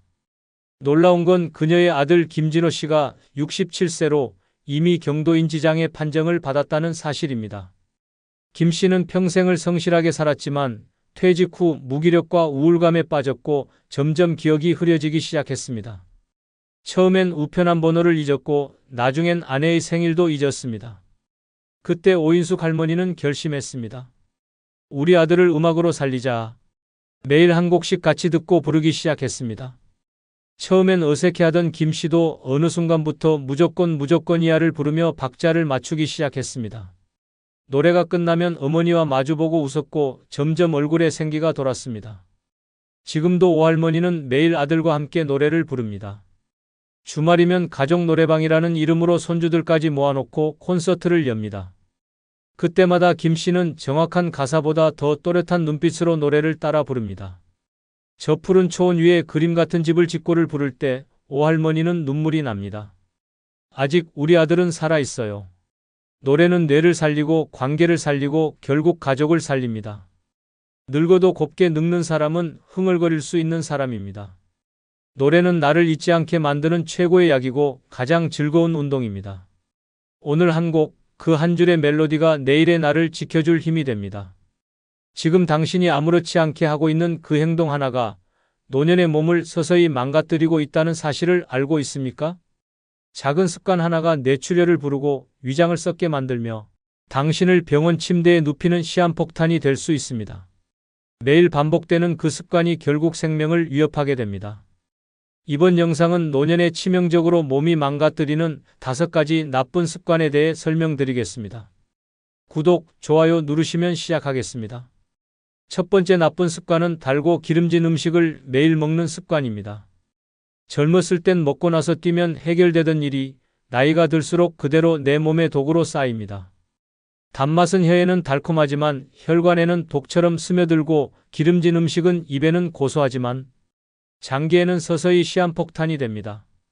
그런 음식을 매일같이 섭취하면 몸속은 썩어가고 있는데 겉만 멀쩡한 상태로 노화를 가속화하게 됩니다. 문제는 바로 매일이라는 습관입니다.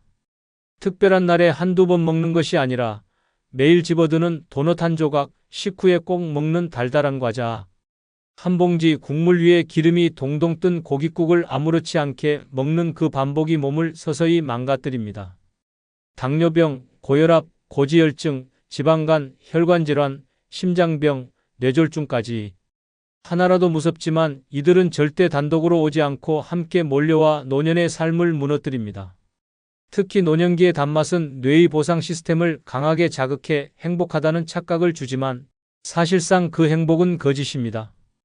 짧은 쾌락을 주는 대신 몸은 점점 피로해지고 면역력은 떨어지며 만성 염증이 자리 잡게 됩니다.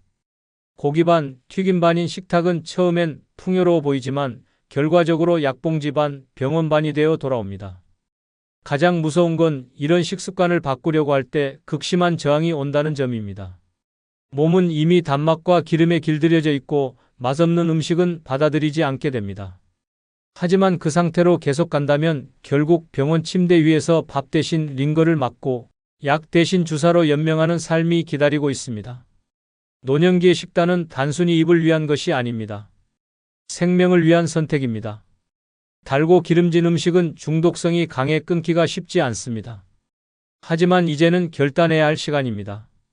내가 계속 먹는 이 한 끼가 내 심장을 공격하고 내 혈관을 막고 내 몸을 병들게 할 수 있다는 자각이 필요합니다. 늙어서도 나를 지키는 식사는 밍밍하고 담백해야 합니다. 짜고 달고 기름진 건 내 입이 아니라 병균을 살찌우는 것임을 잊지 말아야 합니다. 경기도 수원에 사는 74세의 이재호 어르신은 먹는 게 낙이라며 살던 사람이었습니다. 삼겹살은 무조건 기름기 있는 쪽으로, 커피는 설탕, 3스푼의 프림 듬뿍, 간식으로는 도넛과 팥빵이 필수였습니다. 주변에서 건강 걱정하면 살다 보면 죽기도 하지 먹고 죽는 게 낫다며 대수롭지 않게 넘겼습니다. 그런데 어느 날 새벽에 숨이 차서 119에 실려간 후 병원에서 청천벽력 같은 말을 들었습니다. 심장에 문제가 있고 당뇨 수치도 위험 수준입니다. 그제야 이 어르신은 식습관을 돌아봤습니다. 그러나 이미 몸은 기름과 설탕에 익숙해져 있어서 바꾸는 게 쉽지 않았습니다. 아침마다 밍밍한 죽을 먹을 때면 고기 생각이 간절했고 디저트 대신 사과를 먹을 땐 왠지 우울하기까지 했습니다.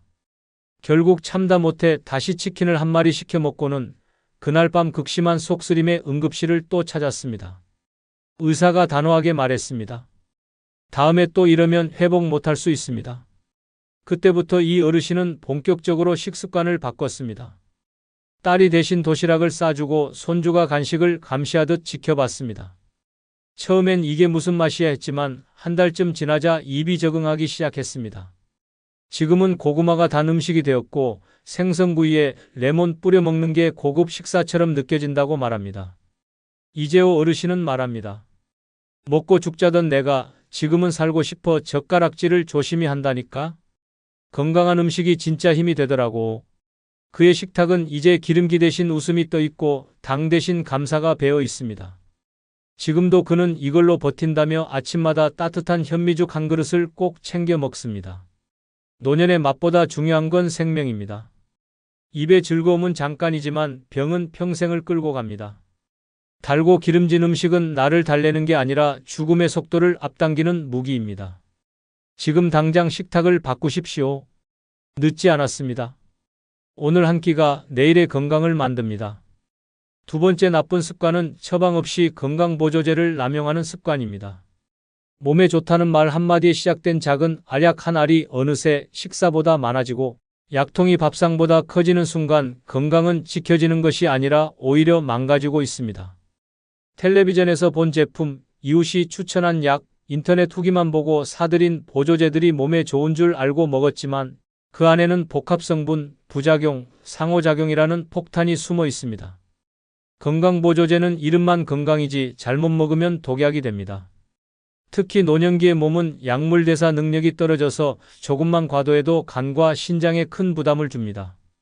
비타민, 오메가3, 홍삼, 루테인, 칼슘, 유산균 하나하나는 괜찮아 보일 수 있지만 문제는 그것들이 복합적으로 작용하면서 몸속에서 예측할 수 없는 충돌을 일으킨다는 점입니다. 특히 약을 복용 중인 상태에서 아무 확인 없이 건강보조제를 함께 먹는 건 위험천만한 일입니다. 심지어 약은 끊어도 보조제는 계속 먹어야 한다는 잘못된 믿음을 가진 노인들이 많습니다. 처방약은 불안해서 끊으면서 홍보로 포장된 보조제는 더 많이, 더 자주 먹습니다. 그중 상당수는 의사도 모릅니다. 왜냐하면 병원에서는 그 정보를 말하지 않고 숨기는 경우가 많기 때문입니다. 결국 몸 상태가 악화되고 원인을 찾지 못하다가 나중에야 먹고 있던 보조제 때문이라는 진단을 받게 되는 일이 다반사입니다. 건강보조제는 보조일 뿐 주치가 아닙니다. 그런데 많은 사람들이 그것을 주된 치료수단처럼 여깁니다. 더 심각한 문제는 유통기한도 확인하지 않고 먹거나 이웃이 먹다 남은 걸 받아먹는 경우도 있다는 점입니다. 심지어 하루 권장량을 넘어서는 양을 스스로 조절해서 먹는 경우도 있습니다. 많이 먹으면 더 좋겠지라는 단순한 착각이 몸을 해치고 있다는 사실을 인식해야 합니다. 건강은 지식 없이 지킬 수 없습니다. 정보 없이 맹목적으로 먹는 건강보조제는 건강을 위한 투자가 아니라 위험을 위한 도박입니다. 의사와 상의 없이 약사에게 확인하지 않고 먹는 모든 보조제는 언제든 건강을 공격할 수 있는 무기가 됩니다. 먹을수록 몸이 좋아지기는커녕 피로해지고 소화가 안 되고 불면증까지 겹쳐지는 이유는 바로 이런 무분별한 섭취 때문입니다. 경기도 남양주에 사는 69세의 김순자 할머니는 주변에서 건강보조제 박사로 불릴 정도였습니다. 아침에 일어나면 종합비타민 하나를, 눈에 좋다는 루테인, 뼈에 좋다는 칼슘, 혈액순환에 좋다는 오메가3, 피로회복에 좋다는 홍삼 캡슐까지 먹는 데만 10분이 걸릴 정도였습니다. 심지어 식사보다 먼저 챙긴 것이 보조제였습니다. 할머니는 건강검진 결과가 나쁘지 않다는 것에 자신감을 가졌고 그래서 더 다양한 보조제를 인터넷에서 사 모으기 시작했습니다. 그런데 몇 달 후 계속해서 속이 더부룩하고 잠도 잘 안 오고 심장이 두근거리는 증상이 나타났습니다. 병원에 가보니 간 수치가 비정상적으로 높아져 있었고 원인을 알 수 없다며 여러 검사를 하게 됐습니다.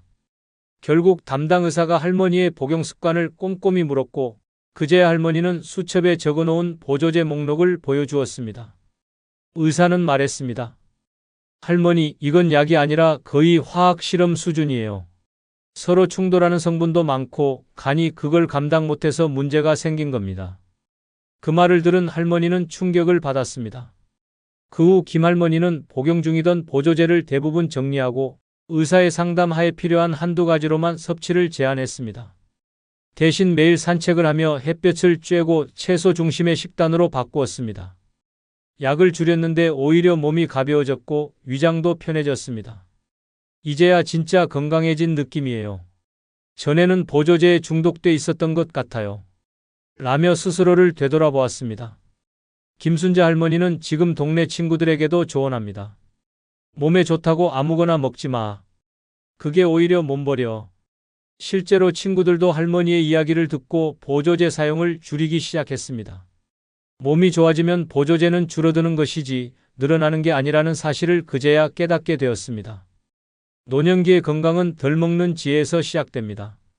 꼭 필요한 것만, 꼭 필요한 만큼만 전문가와 상의해서 섭취하는 것이 진짜 건강입니다. 이제는 약통이 아닌 나의 생활 습관이 건강을 말해주는 시대입니다. 맹목적인 보조제 사랑은 건강을 갉아먹는 사랑입니다. 오늘부터는 나를 위한 진짜 건강 습관을 시작해야 할 때입니다. 세 번째 나쁜 습관은 통증을 참고 넘기는 습관입니다. 괜찮겠지, 좀 지나면 낫겠지라는 말로 시작된 방심은 때로는 죽음으로 이어질 수 있는 위험한 선택입니다. 통증은 몸이 보내는 경고 신호입니다. 경고를 무시한 채 버티고 참다 보면 몸은 더 이상 회복할 기회를 주지 않습니다. 단순한 뻐근함이라 여겼던 통증이 어느 날 갑자기 마비로 이어지고 생명을 위협하는 병으로 돌변할 수 있습니다. 노인들은 통증에 익숙합니다. 관절이 아프면 나이 탓, 허리가 아프면 노동 탓, 배가 아프면 체한 걸로 넘기며 병원 대신 이불속을 선택합니다. 하지만 그런 무심함이 병을 키웁니다. 무릎 통증은 퇴행성 관절염의 시작이고 등 통증은 심근경색의 전조일 수 있으며 두통은 뇌혈관이 막히려는 마지막 경고일 수 있습니다. 몸은 신호를 보냈지만 무시한 것은 스스로입니다. 문제는 통증이 익숙함으로 덮인다는 점입니다. 자주 아프다 보면 아픈 것도 일상처럼 느껴지고 통증이 조금 줄어들면 괜찮아진 줄로 착각합니다. 그러나 질병은 그 사이에도 조용히 진행됩니다. 진통제를 반복해 먹으며 넘기다 보면 병의 본질은 감춰지고 나중에 병원을 찾을 땐 이미 수술도 힘든 지경이 되어버립니다. 나이 들수록 경고는 빨리 받아들이고 빨리 확인하고 빨리 대응해야 합니다. 더 심각한 것은 주변에서 나이 들면 다 그렇지라는 말이 통증을 가볍게 만들기도 한다는 점입니다. 통증은 절대 당연한 것이 아닙니다. 늙으면 아픈 게 정상이라는 말은 오히려 병을 키우는 악성 암처럼 퍼집니다. 참고 넘긴 병은 병이 아니라 재앙이 되어 돌아옵니다. 참는 건 미덕이 아닙니다. 통증은 절대 참는 사람이 강한 게 아니라 빨리 병원 가는 사람이 현명한 것입니다. 광주 북구에 사는 72세의 박재분 할머니는 한 달 넘게 어깨가 욱신거리는 통증을 참아왔습니다. 처음에는 날씨 탓이라 생각했고 며칠 찜질하고 파스를 붙이면 괜찮아질 줄 알았습니다. 딸이 병원 가보자고 해도 이 정도로 병원은 무슨 병원이냐며 손사래를 쳤습니다. 그런데 어느 날 아침에 일어나 팔을 들 수 없을 정도로 통증이 심해졌습니다. 결국 병원에 갔더니 회전근개 파열이라는 진단을 받았습니다. 의사는 말했습니다. 초기에 치료받았으면 간단한 물리치료로 끝났을 텐데 지금은 수술을 고려해야 합니다. 그제야 박 할머니는 통증을 참고 넘긴 것을 후회했습니다. 수술 후 재활은 생각보다 더 힘들었고 일상생활 복귀까지도 시간이 걸렸습니다. 그 후 박 할머니는 동네 친구들에게 이렇게 말하고 다닙니다. 야야, 어디가 아프면 무조건 병원 가. 참고 버티는 건 바보짓이더라. 나처럼 되기 싫으면 절대 참지 마라. 친구들은 그 말을 듣고 웃으며 고개를 끄덕이지만 할머니는 진심으로 말합니다. 진짜야, 이젠 약도 밥보다 많이 먹는다니까. 지금도 박 할머니는 팔을 천천히 돌리며 운동을 합니다. 그때마다 처음에만 갔어도라는 말을 혼잣말처럼 중얼거리곤 합니다. 경험을 통해 몸이 보내는 작은 신호가 얼마나 소중한지를 절실히 깨달은 것입니다. 통증을 참는 건 강함이 아니라 무지입니다. 늦게 가는 병원은 치료가 아니라 후회만 남깁니다. 노년의 몸은 이미 많은 걸 견뎌왔습니다. 이젠 더 이상 참지 말고 스스로를 돌보는 쪽으로 바뀌어야 할 때입니다. 오늘의 통증은 내일의 생명을 지키는 힌트일 수 있습니다. 지금 아프면 지금 병원 가는 것이 진짜 건강을 지키는 첫 걸음입니다. 노년에 치명적으로 몸이 망가뜨리는 네 번째 나쁜 습관은 식사 속도를 너무 빠르게 하는 습관입니다. 젊었을 땐 밥을 빨리 먹는 게 능력처럼 여겨졌습니다. 바쁜 일상 속에서 몇 분 만에 한 끼를 해치우는 것이 생활이었고 그 습관은 자연스럽게 몸에 배었습니다. 하지만 노년에 이르러서도 그 습관을 고치지 않으면 그것은 단순한 습관이 아닌 건강을 갉아먹는 치명적인 도구로 작용하게 됩니다. 음식을 씹는 시간 없이 꿀꺽 삼키듯 먹는 행동은 소화기계 전체에 과부하를 주고 위장에 큰 부담을 줍니다. 나이가 들수록 소화 능력은 떨어지고 장기의 반응 속도는 느려지며 위는 쉽게 자극을 받고 상처 입습니다. 그런데도 빠르게 먹는 습관을 반복하면 위염, 소화불량, 역류성 식도염은 물론이고 심지어 대장질환까지 발생할 수 있습니다.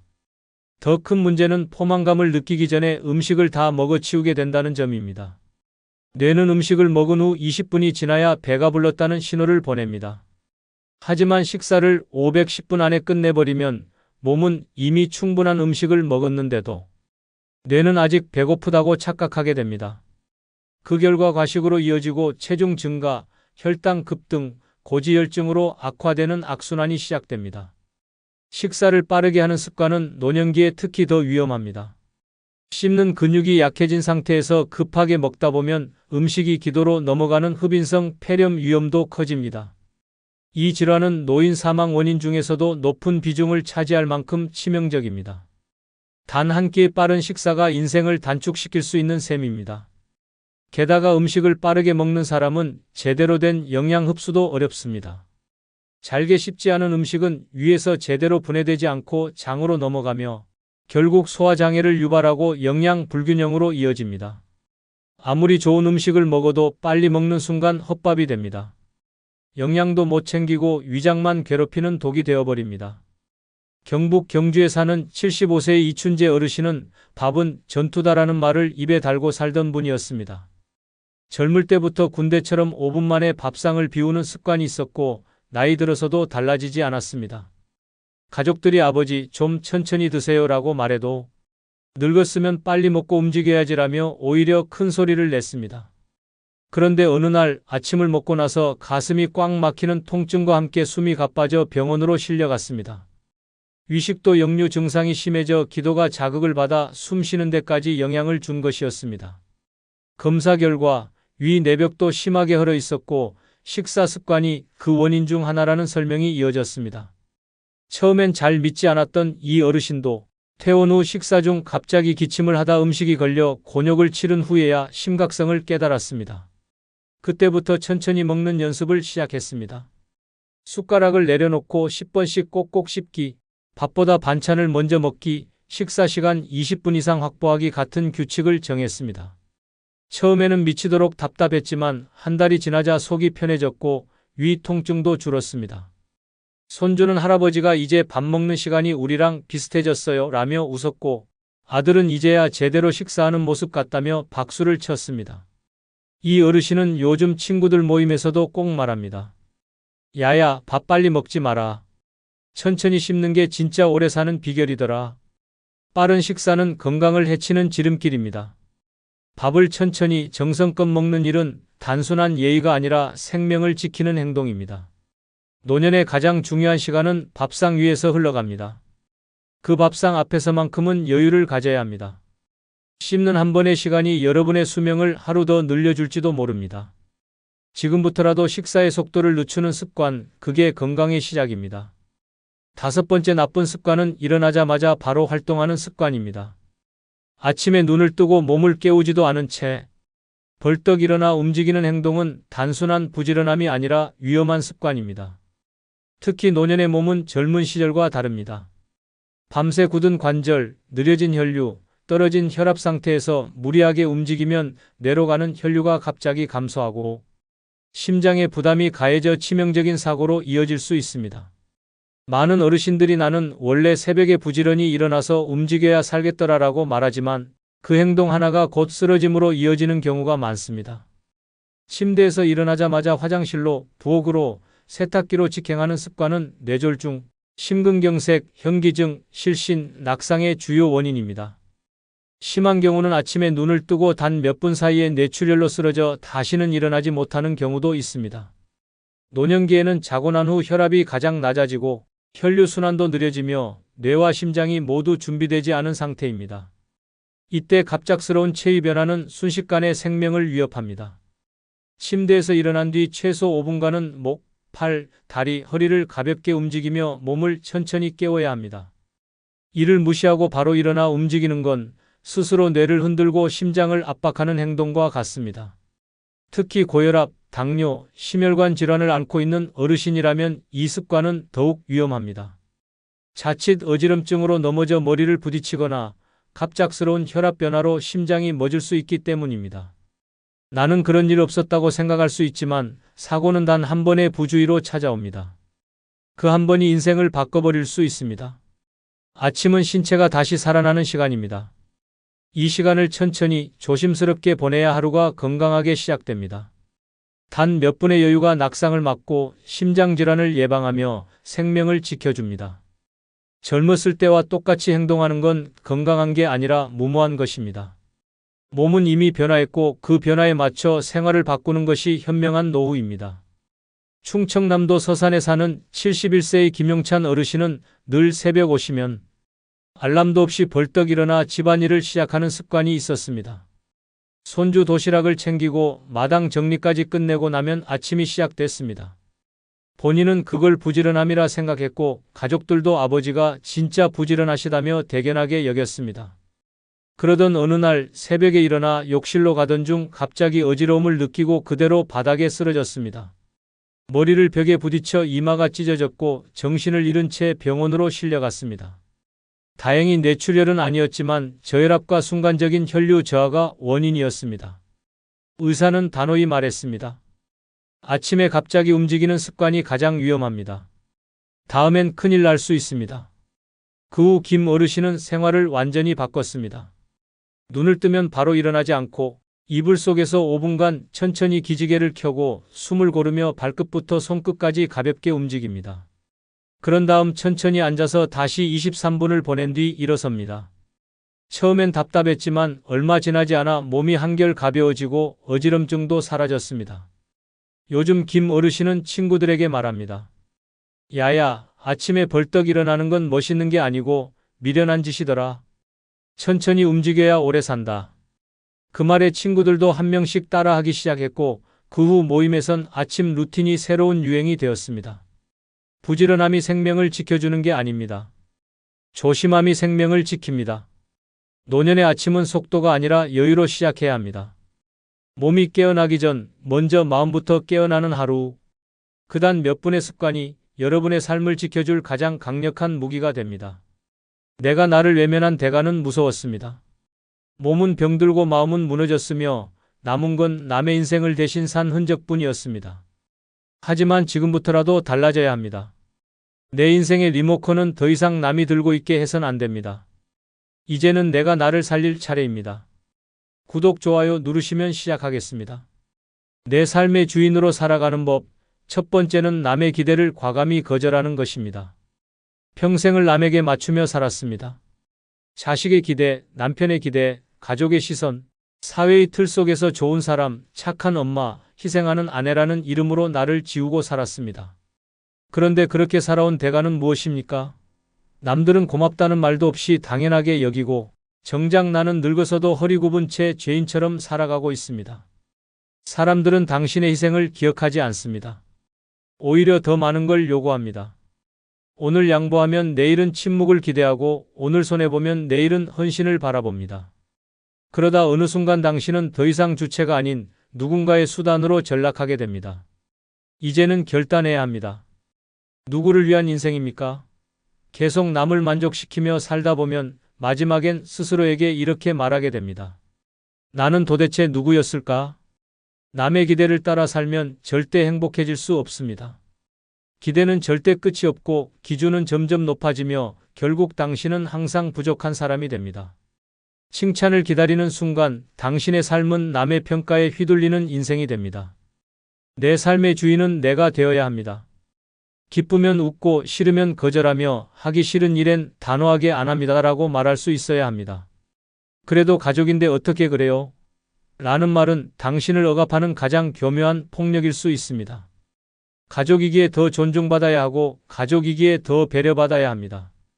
내 감정, 내 시간, 내 건강을 지켜내지 못하면서 누구에게도 좋은 사람이 될 수 없습니다. 내 삶을 내가 선택하지 못하는 순간 삶은 지옥이 됩니다. 이제는 말해야 합니다. 나는 내 인생의 주인입니다. 더 이상 누구의 눈치도 누구의 부탁도 내 삶의 우선이 아닙니다. 누가 뭐라 해도 괜찮습니다. 당신이 내리는 선택 하나하나가 존엄입니다. 남이 당신을 어떻게 보든 당신은 당신을 어떻게 지키는지가 훨씬 중요합니다. 불편한 사람이 되는 걸 두려워하지 마십시오. 오히려 그렇게 살아야 존재감 있는 사람으로 오래 기억됩니다. 부산 동래구에 사는 76세의 최정희 할머니는 평생을 희생의 아이콘처럼 살아왔습니다. 남편이 병들었을 때도 자식들이 힘들 때도 모두 할머니의 손에 기대며 살아왔습니다. 그렇게 수십 년을 헌신했지만 남은 건 척추 통증과 정기적인 병원 방문뿐이었습니다. 그러던 중 큰딸이 말했습니다. 엄마, 이번 명절도 음식 엄마가 해주셔야죠. 우리도 너무 바빠요. 그 순간 최할머니는 마음이 철렁 내려앉았습니다. 지난 명절마다 허리 잡고 음식을 하다 기절하듯 누웠던 기억이 떠올랐습니다. 그날 밤 거울을 보며 할머니는 처음으로 스스로에게 물었습니다. 나는 왜 아직도 남을 위해 사는 걸까? 나는 언제쯤 나를 위해 살까? 그리고 다음 날 딸에게 전화를 걸어 단호하게 말했습니다. 이번 명절 음식은 내가 안 할 거야. 나는 이젠 내 건강을 챙기고 싶어. 내가 엄마로서 나를 이해해줬으면 좋겠어. 처음엔 딸이 당황했지만 이내 엄마 알겠어요. 그동안 너무 고생하셨어요 라는 말이 돌아왔습니다. 그 순간 할머니는 평생 처음으로 진짜 주인이 된 느낌을 받았습니다. 지금 최할머니는 매주 요가 수업을 듣고 혼자 영화관도 다니며 삶을 만끽하고 있습니다. 이웃과 함께 작은 텃밭도 가꾸고 일기장에 오늘 하루 감사한 일 3가지를 꼭 적습니다. 그녀는 말합니다. 내가 늦게 깨달았지만 지금이라도 나답게 살아서 다행이에요. 당신도 지금부터 시작할 수 있습니다. 남의 기대에서 벗어나는 순간 비로소 내 삶이 시작됩니다. 나를 지키는 결단이야말로 인생의 주인이 되는 가장 강력한 선언입니다. 지금 이 순간부터 당신은 당신의 삶을 살 자격이 있습니다.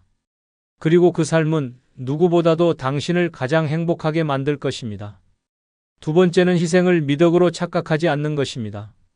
우리는 희생을 너무 오래, 너무 당연하게 받아들이며 살아왔습니다. 나를 줄이고 나를 버리고 나를 숨겨야 좋은 사람, 훌륭한 어른으로 보이는 세상 속에서 우리는 자꾸만 자기 자신을 죽이며 살았습니다. 그렇게 참고 또 참고 내 몫의 삶을 누군가에게 내어주며 보낸 세월이 몇십 년이 되었습니다. 하지만 그 희생의 끝에는 아무도 박수를 치지 않습니다. 오히려 그건 원래 내가 해야 할 몫이었다는 듯 외면당합니다. 가족도 친구도 사회도 당신의 희생을 기억하지 않습니다. 왜냐하면 희생은 기억되지 않기 때문입니다. 그저 더 많은 희생을 요구하는 명분이 될 뿐입니다. 당신이 희생을 멈추지 않는 한 당신은 계속 이용당합니다. 가장 무서운 건 그 희생이 결국 스스로를 잃어버리게 만든다는 점입니다. 나는 뭘 좋아하는지, 나는 뭘 원하고 있었는지, 나는 뭘 하면 행복했는지를 전혀 모르게 됩니다. 다른 사람의 기분, 건강, 성공, 안정을 위해 모든 것을 바쳤는데 정작 내 감정과 욕망은 아무데도 쓰이지 못하고 사라졌습니다. 내가 나를 포기했기 때문에 다른 누구도 나를 지켜주지 않았습니다. 노년이 되면 그 희생의 흔적이 고스란히 건강으로 돌아옵니다. 관절통, 불면증, 고혈압, 우울증. 몸과 마음이 동시에 무너지는 이유는 단 하나입니다. 지금까지 단 한 번도 나를 우선으로 둔 적이 없었기 때문입니다. 그 고통은 누가 대신해 줄 수 없습니다. 그때서야 우리는 묻습니다. 나는 왜 이렇게 살아왔을까? 대체 누구를 위해 살았던 걸까? 그제야 뒤늦게 깨닫습니다. 희생은 아름다운 것이 아니라 위험한 선택이었다는 사실을 말입니다. 나를 아끼고 나를 지키는 것이야말로 진짜 존엄이고 진짜 삶이라는 것을 너무 늦게서야 알아차립니다. 희생은 누군가의 요구로 강요되어선 안 됩니다. 나 스스로의 판단과 의지로 해야 하며 그것이 반복된다면 반드시 멈추어야 합니다. 당신의 몸과 마음은 그 무엇보다 소중하기 때문입니다. 충남 아산시에 사는 73세의 서인숙 할머니는 결혼 후 단 한 번도 자기 옷을 사본 적이 없었습니다. 자식들 교복 사주고 남편 양복 맞춰주고 생활비에 보태느라 늘 남이 입던 옷을 물려받거나 시장에서 헐값에 산 옷만 입었습니다. 남편이 세상을 떠나고 자식들도 모두 출가한 뒤 할머니는 처음으로 백화점에 발을 들였습니다. 그런데 매장 직원이 다가와 어머님, 어떤 스타일 찾으세요? 라고 묻자 갑자기 눈물이 터졌습니다. 나는 뭘 좋아하는지, 무슨 색을 입으면 잘 어울리는지, 어떤 옷을 입으면 기분이 좋은지조차 몰랐기 때문입니다. 그 자리에서 아무 말도 못하고 돌아선 후 집에 와서 할머니는 처음으로 거울 앞에 앉아 자신을 바라보았습니다. 그리고 말했습니다. 나는 왜 지금까지 나를 이렇게 무시하고 살았을까? 그날 이후 서할머니는 하루에 하나씩 자신을 위한 일을 하기 시작했습니다. 꽃을 사서 방에 꽂고 좋아하는 음악을 틀고 아침마다 립스틱을 바르고 동네를 걸었습니다. 작은 행동 하나하나가 쌓이면서 웃는 날이 늘어났고 병원에 다니는 횟수는 줄었습니다. 지금은 동네 커뮤니티 센터에서 내 삶의 주인 되기 강좌도 듣고 자식들에게 당당하게 말합니다. 이젠 엄마가 엄마를 먼저 챙긴다. 서할머니는 말합니다. 이젠 내가 나한테 제일 미안해. 근데 동시에 내가 제일 자랑스러워. 친구들이 부럽다고 말하면 그녀는 웃으며 말합니다. 부러우면 지금부터라도 너도 너를 좀 챙겨봐. 삶의 주인이 된다는 건 거창한 일이 아닙니다. 내 기분을 들여다보고 내 몸의 소리를 듣고 내 욕망을 존중하는 일입니다. 희생으로 살아온 시간은 충분했습니다. 이제는 나를 위해 살 시간입니다. 당신은 누구보다 당신을 먼저 챙겨야 할 자격이 있습니다. 그것이 진짜 삶의 주인으로 살아가는 첫걸음입니다.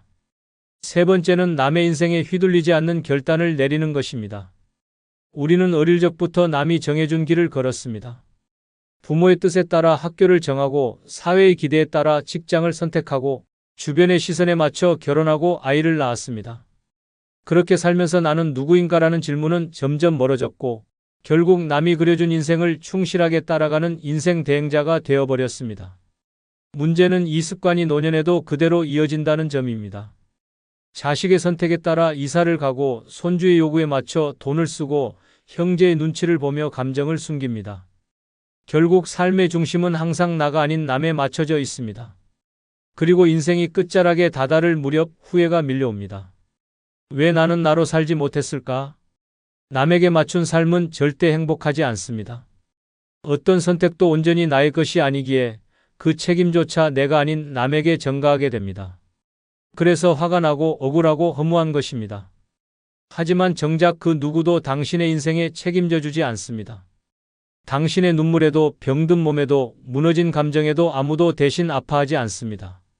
이제는 방향을 바꿔야 합니다. 늦지 않았습니다. 지금부터라도 내 인생의 핸들을 다시 손에 쥐어야 합니다. 남이 뭐라 하든 누가 무슨 눈치를 주든 나의 선택에 따라 움직이고 결정할 수 있어야 합니다. 그것이야말로 진짜 자유이며 내 삶의 주인이 되는 첫 번째 조건입니다. 노년의 가장 흔한 착각 중 하나는 이 나이에 뭘 새로 시작하겠어 라는 말입니다. 하지만 진실은 이렇습니다. 지금 시작하지 않으면 끝까지 남의 인생을 대신 살아야 한다는 사실입니다. 그건 늙은 것이 아니라 사는 것이 아닙니다. 사는 척하는 것일 뿐입니다. 강원도 춘천에 사는 74세의 최경자 할머니는 평생 남편과 시댁의 말에 따라 살았습니다. 시부모를 모시느라 친정엔 명절에도 제대로 못 갔고 남편이 하기 싫다는 이유 하나로 평생 여행 한 번 못 갔습니다. 자식이 결혼한 뒤에도 손주 돌봄을 맡아 시도 때도 없이 서울과 춘천을 오갔고 자신의 감정은 항상 맨 마지막 순위였습니다. 그러던 어느 날 심한 고혈압으로 쓰러져 병원에 실려간 뒤 퇴원 후 거울 앞에 앉아 스스로에게 물었습니다. 나는 왜 아직도 내가 뭘 원하는지 모르지? 이게 진짜 내 인생인가? 그 질문 하나가 인생을 바꾸는 계기가 되었습니다. 최할머니는 그날 이후 자신을 위해 하루 일과를 다시 짰습니다. 아침마다 라디오를 들으며 따뜻한 차를 마셨고 작은 송거울을 들고 얼굴을 보며 경자야 잘하고 있어라고 말했습니다. 취미로 유화를 배우기 시작했고 친구들과 함께 강릉으로 1일 여행을 다녀왔습니다. 가장 큰 변화는 자식에게 말한다는 한마디였습니다. 이젠 내 시간은 나를 위해 쓸 거야. 그 말을 들은 큰딸은 처음엔 당황했지만 이내 진심을 이해하고 말했습니다. 엄마, 이제야 엄마 인생 사시네요. 저도 엄마처럼 살고 싶어요. 그 말에 최할머니는 눈물을 흘렸습니다. 늦었지만 드디어 삶의 중심에 자신을 놓게 된 순간이었습니다. 지금 최경자 할머니는 동네 작은 화방에서 그림을 그리며 살아갑니다. 자신의 첫 작품은 자화상이었고 제목은 내가 나로 사는 중이었습니다. 누군가 그림값이 얼마냐고 묻자 할머니는 웃으며 대답했습니다. 이건 돈으로 못 사요. 내 인생 처음으로 내가 그린 나다운 날들이거든요. 삶은 남의 무대에서 조연으로 끝나기엔 너무 귀합니다. 지금부터라도 나의 선택, 나의 기준, 나의 감정으로 결정하십시오. 남의 말보다 내 마음을 듣고 남의 눈보다 내 눈을 바라보십시오. 그렇게 살 때 우리는 비로소 내 인생의 주인이라는 이름을 당당히 가질 수 있습니다. 당신의 인생은 당신 것이어야 합니다. 지금부터 시작해도 늦지 않습니다. 네 번째는 미련을 끊고 과거를 버리는 용기를 갖는 것입니다. 우리는 과거를 붙잡고 살아갑니다. 잃어버린 시간, 후회스러운 선택, 하지 못했던 말, 떠나보낸 사람. 그리고 그 과거를 반복해서 떠올리며 자신을 괴롭힙니다. 그때 내가 그렇게만 하지 않았더라면 그 말을 하지 말았어야 했는데 내가 더 참았더라면 지금은 달랐을 텐데. 이런 생각이 하루에도 수십 번씩 머릿속을 떠나지 않습니다. 그러나 그 미련은 절대 삶을 앞으로 나아가게 하지 않습니다. 과거는 절대 바뀌지 않고 오직 현재를 갉아먹을 뿐입니다. 잊지 못한 사람 때문에, 잊지 못한 사건 때문에 오늘이 괴롭고 내일이 불안합니다. 결국 그 미련이 당신의 인생을 붙잡고 지금 이 순간을 망가뜨리고 있습니다. 과거에 머무는 삶은 사는 것이 아니라 썩어가는 것입니다. 무서운 건 우리가 그 과거를 자주 꺼내고 되뇌이면서도 정작 어떤 변화도 만들지 않는다는 점입니다. 후회하고 또 후회하면서도 그 기억을 놓지 않으려고 애씁니다. 왜냐하면 익숙하니까, 아프지만 내 것이니까, 지금껏 내 정체성의 일부처럼 되어버렸기 때문입니다. 하지만 그것이 진짜 내 삶을 갉아먹는 독이라는 걸 모르고 있습니다. 이제는 잘라내야 합니다. 과거의 그림자 속에서 나를 끌어내야 합니다. 내가 잘못했던 선택도, 내가 겪었던 상처도 이제는 흘려보내야 합니다. 왜냐하면 지금 내 앞에 남은 시간은 그렇게 많지 않기 때문입니다. 남은 시간을 미련으로 가득 채우기엔 인생이 너무 짧고 지금의 내가 너무 소중합니다. 과거는 흘려보내고 오늘의 나를 안아줄 시간입니다. 과거를 버리는 것이 있는 것을 의미하지는 않습니다. 그 기억을 나를 위한 자산으로 남기고 더 이상 나를 해치지 않도록 거리두는 연습을 해야 합니다. 그렇게 하지 않으면 당신은 평생 후회의 덫에 갇혀 한 발자국도 앞으로 나아가지 못합니다. 주체적으로 살아간다는 건 나를 붙잡고 있던 끈을 과감히 자르는 데서 시작됩니다. 그 끈이 아무리 익숙해도 아무리 오래된 인연이라도 나를 괴롭힌다면 잘라야 합니다. 대구 달서구에 사는 75세의 장명자 할머니는 20년 전 남편이 외도 후 가정을 버리고 떠난 충격에서 아직도 벗어나지 못하고 있었습니다. 남편의 이름을 듣기만 해도 눈물이 쏟아졌고 친구들과 여행을 가도 내 인생은 실패야라는 말을 반복했습니다. 자식들은 엄마, 이제 그만 잊고 살자고 말했지만 할머니는 늘 나는 상처가 너무 커서 안 되라며 벽을 쳤습니다. 그러던 중 우연히 복지관에서 심리극 수업에 참여하게 되었고 자신의 인생을 짧게 연기로 풀어보는 시간이 있었습니다. 그 자리에서 자신이 했던 말, 참았던 감정, 하고 싶었던 말을 모두 토해내듯 내뱉고 나니 눈물이 아닌 한숨이 나왔습니다. 내가 아직도 이 말들을 마음속에 품고 있었구나라는 사실을 처음으로 인식하게 되었습니다. 그 수업 이후 할머니는 결단했습니다. 남편과 함께 있던 낡은 사진들을 모두 정리하고 오랜만에 머리를 새로 하고 옷을 사러 나갔습니다. 거울 속에 자신을 보며 말했습니다. 이제는 나를 위해 살고 싶다. 그리고 자식들에게 선언했습니다. 엄마 이제 여행도 다니고 연극도 배울 거야. 내가 나를 위해서 살기 시작했거든. 지금 장 할머니는 지역 극단에서 대사를 연습하며 무대에 설 날을 기다리고 있습니다. 첫 대사로 그녀가 직접 정한 문장은 이렇습니다. 이제 나는 나의 과거가 아니라 나의 꿈으로 살아갑니다. 주변 사람들은 놀랐고 할머니의 변화에 박수를 보냈습니다. 인생을 바꾸는 건 거창한 일이 아닙니다. 단지 과거를 붙잡지 않기로 결심하는 것, 그것 하나만으로도 삶은 완전히 달라집니다. 미련은 미련일 뿐입니다. 더 이상 거기에 내 삶을 허비하지 마십시오. 지금부터라도 당신은 당신의 과거가 아닌 당신의 미래를 위해 살아야 합니다. 그것이 진짜 내 삶의 주인으로 살아가는 길입니다. 5번째는 남의 시선을 과감히 끊어내는 결단을 내리는 것입니다. 우리는 수십 년을 남의 눈치 속에서 살아왔습니다. 친정 어머니의 기대, 시댁의 기준, 이웃의 평가, 사회의 통념까지 그들의 시선에 맞춰 옷을 고르고 표정을 짓고 행동을 결정했습니다. 심지어 좋아하는 취미조차 나이 들어서 그런 걸 하면 뭐라 하겠어라는 걱정으로 포기했습니다. 그렇게 남의 시선에 내 삶을 통째로 저당 잡히며 살아왔습니다. 가장 무서운 건 남의 시선을 의식하는 삶은 절대 끝나지 않는다는 점입니다. 젊을 때는 경쟁에서 뒤처질까봐, 중년에는 가족을 창피하게 할까봐, 노년에는 나이감 못한다는 말 들을까봐 늘 누군가의 기준에 맞춰 살아갑니다. 그런데 정작 그 사람들은 당신이 그렇게 고통받는지도 모릅니다. 당신 혼자만 억눌리고 당신 혼자만 불편하며 당신 혼자만 희생하고 있습니다. 남의 시선을 의식하며 사는 인생은 철창 없는 감옥입니다. 나를 가두는 건 사회도 가족도 아닌 바로 나 자신입니다. 이 나이에 그런 걸? 저 나이에 저런 옷을? 남들이 뭐라 할까? 이런 질문이 끊임없이 나를 괴롭히고 결국 내 자유는 사라집니다. 그리고 어느 순간 내 인생은 남이 보기 좋은 인생으로 포장된 껍데기만 남습니다. 남들이 나를 어떻게 볼지 고민하는 대신 나는 나를 어떻게 느끼는지를 물어야 합니다.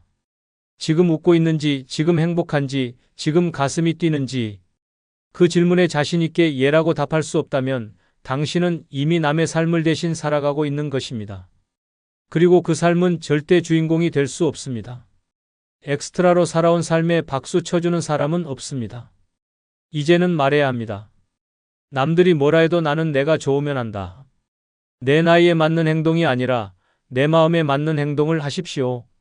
누가 뭐라고 하든 당신이 만족하고 즐겁다면 그게 정답입니다. 인생은 자격증이 아니라 용기입니다. 용기 있는 사람만이 자신의 무대를 만들고 자신의 삶을 완성해 갑니다. 전라북도 군산에 사는 70세의 황명희 할머니는 한평생 단색 옷만 입고 머리는 항상 묶은 머리였습니다. 나이 들어서 화려한 색 입으면 없어 보인다. 단정해야 남들이 흠 안 본다는 말이 머릿속에 깊게 박혀 있었습니다. 그런데 어느 날 복지관에서 열린 색채 심리 강의에 참석했다가 충격을 받았습니다. 지금 당신이 입고 있는 색이 당신의 감정을 가둡니다라는 강사의 말에 온몸이 얼어붙었습니다. 그날 이후 할머니는 처음으로 붉은색 블라우스를 샀고 입는 순간 거울 속에서 낯선 여인이 자신을 웃고 있었습니다. 내가 이렇게 밝게 웃을 수 있는 얼굴이었나 싶었습니다. 동네 시장에 나갔더니 주변 사람들이 어머, 색다르시네요. 오늘 무슨 일 있으세요? 라고 묻기 시작했고 처음엔 민망했지만 점점 그 시선이 재밌어졌습니다. 그 후로 할머니는 옷장에서 무채색 옷을 모두 빼내고 알록달록한 옷으로 바꾸었습니다. 파란 스카프, 분홍색 재킷, 노란 운동화까지 동네에서 컬러 할머니로 불리며 오히려 인기가 높아졌습니다. 사람들은 말합니다.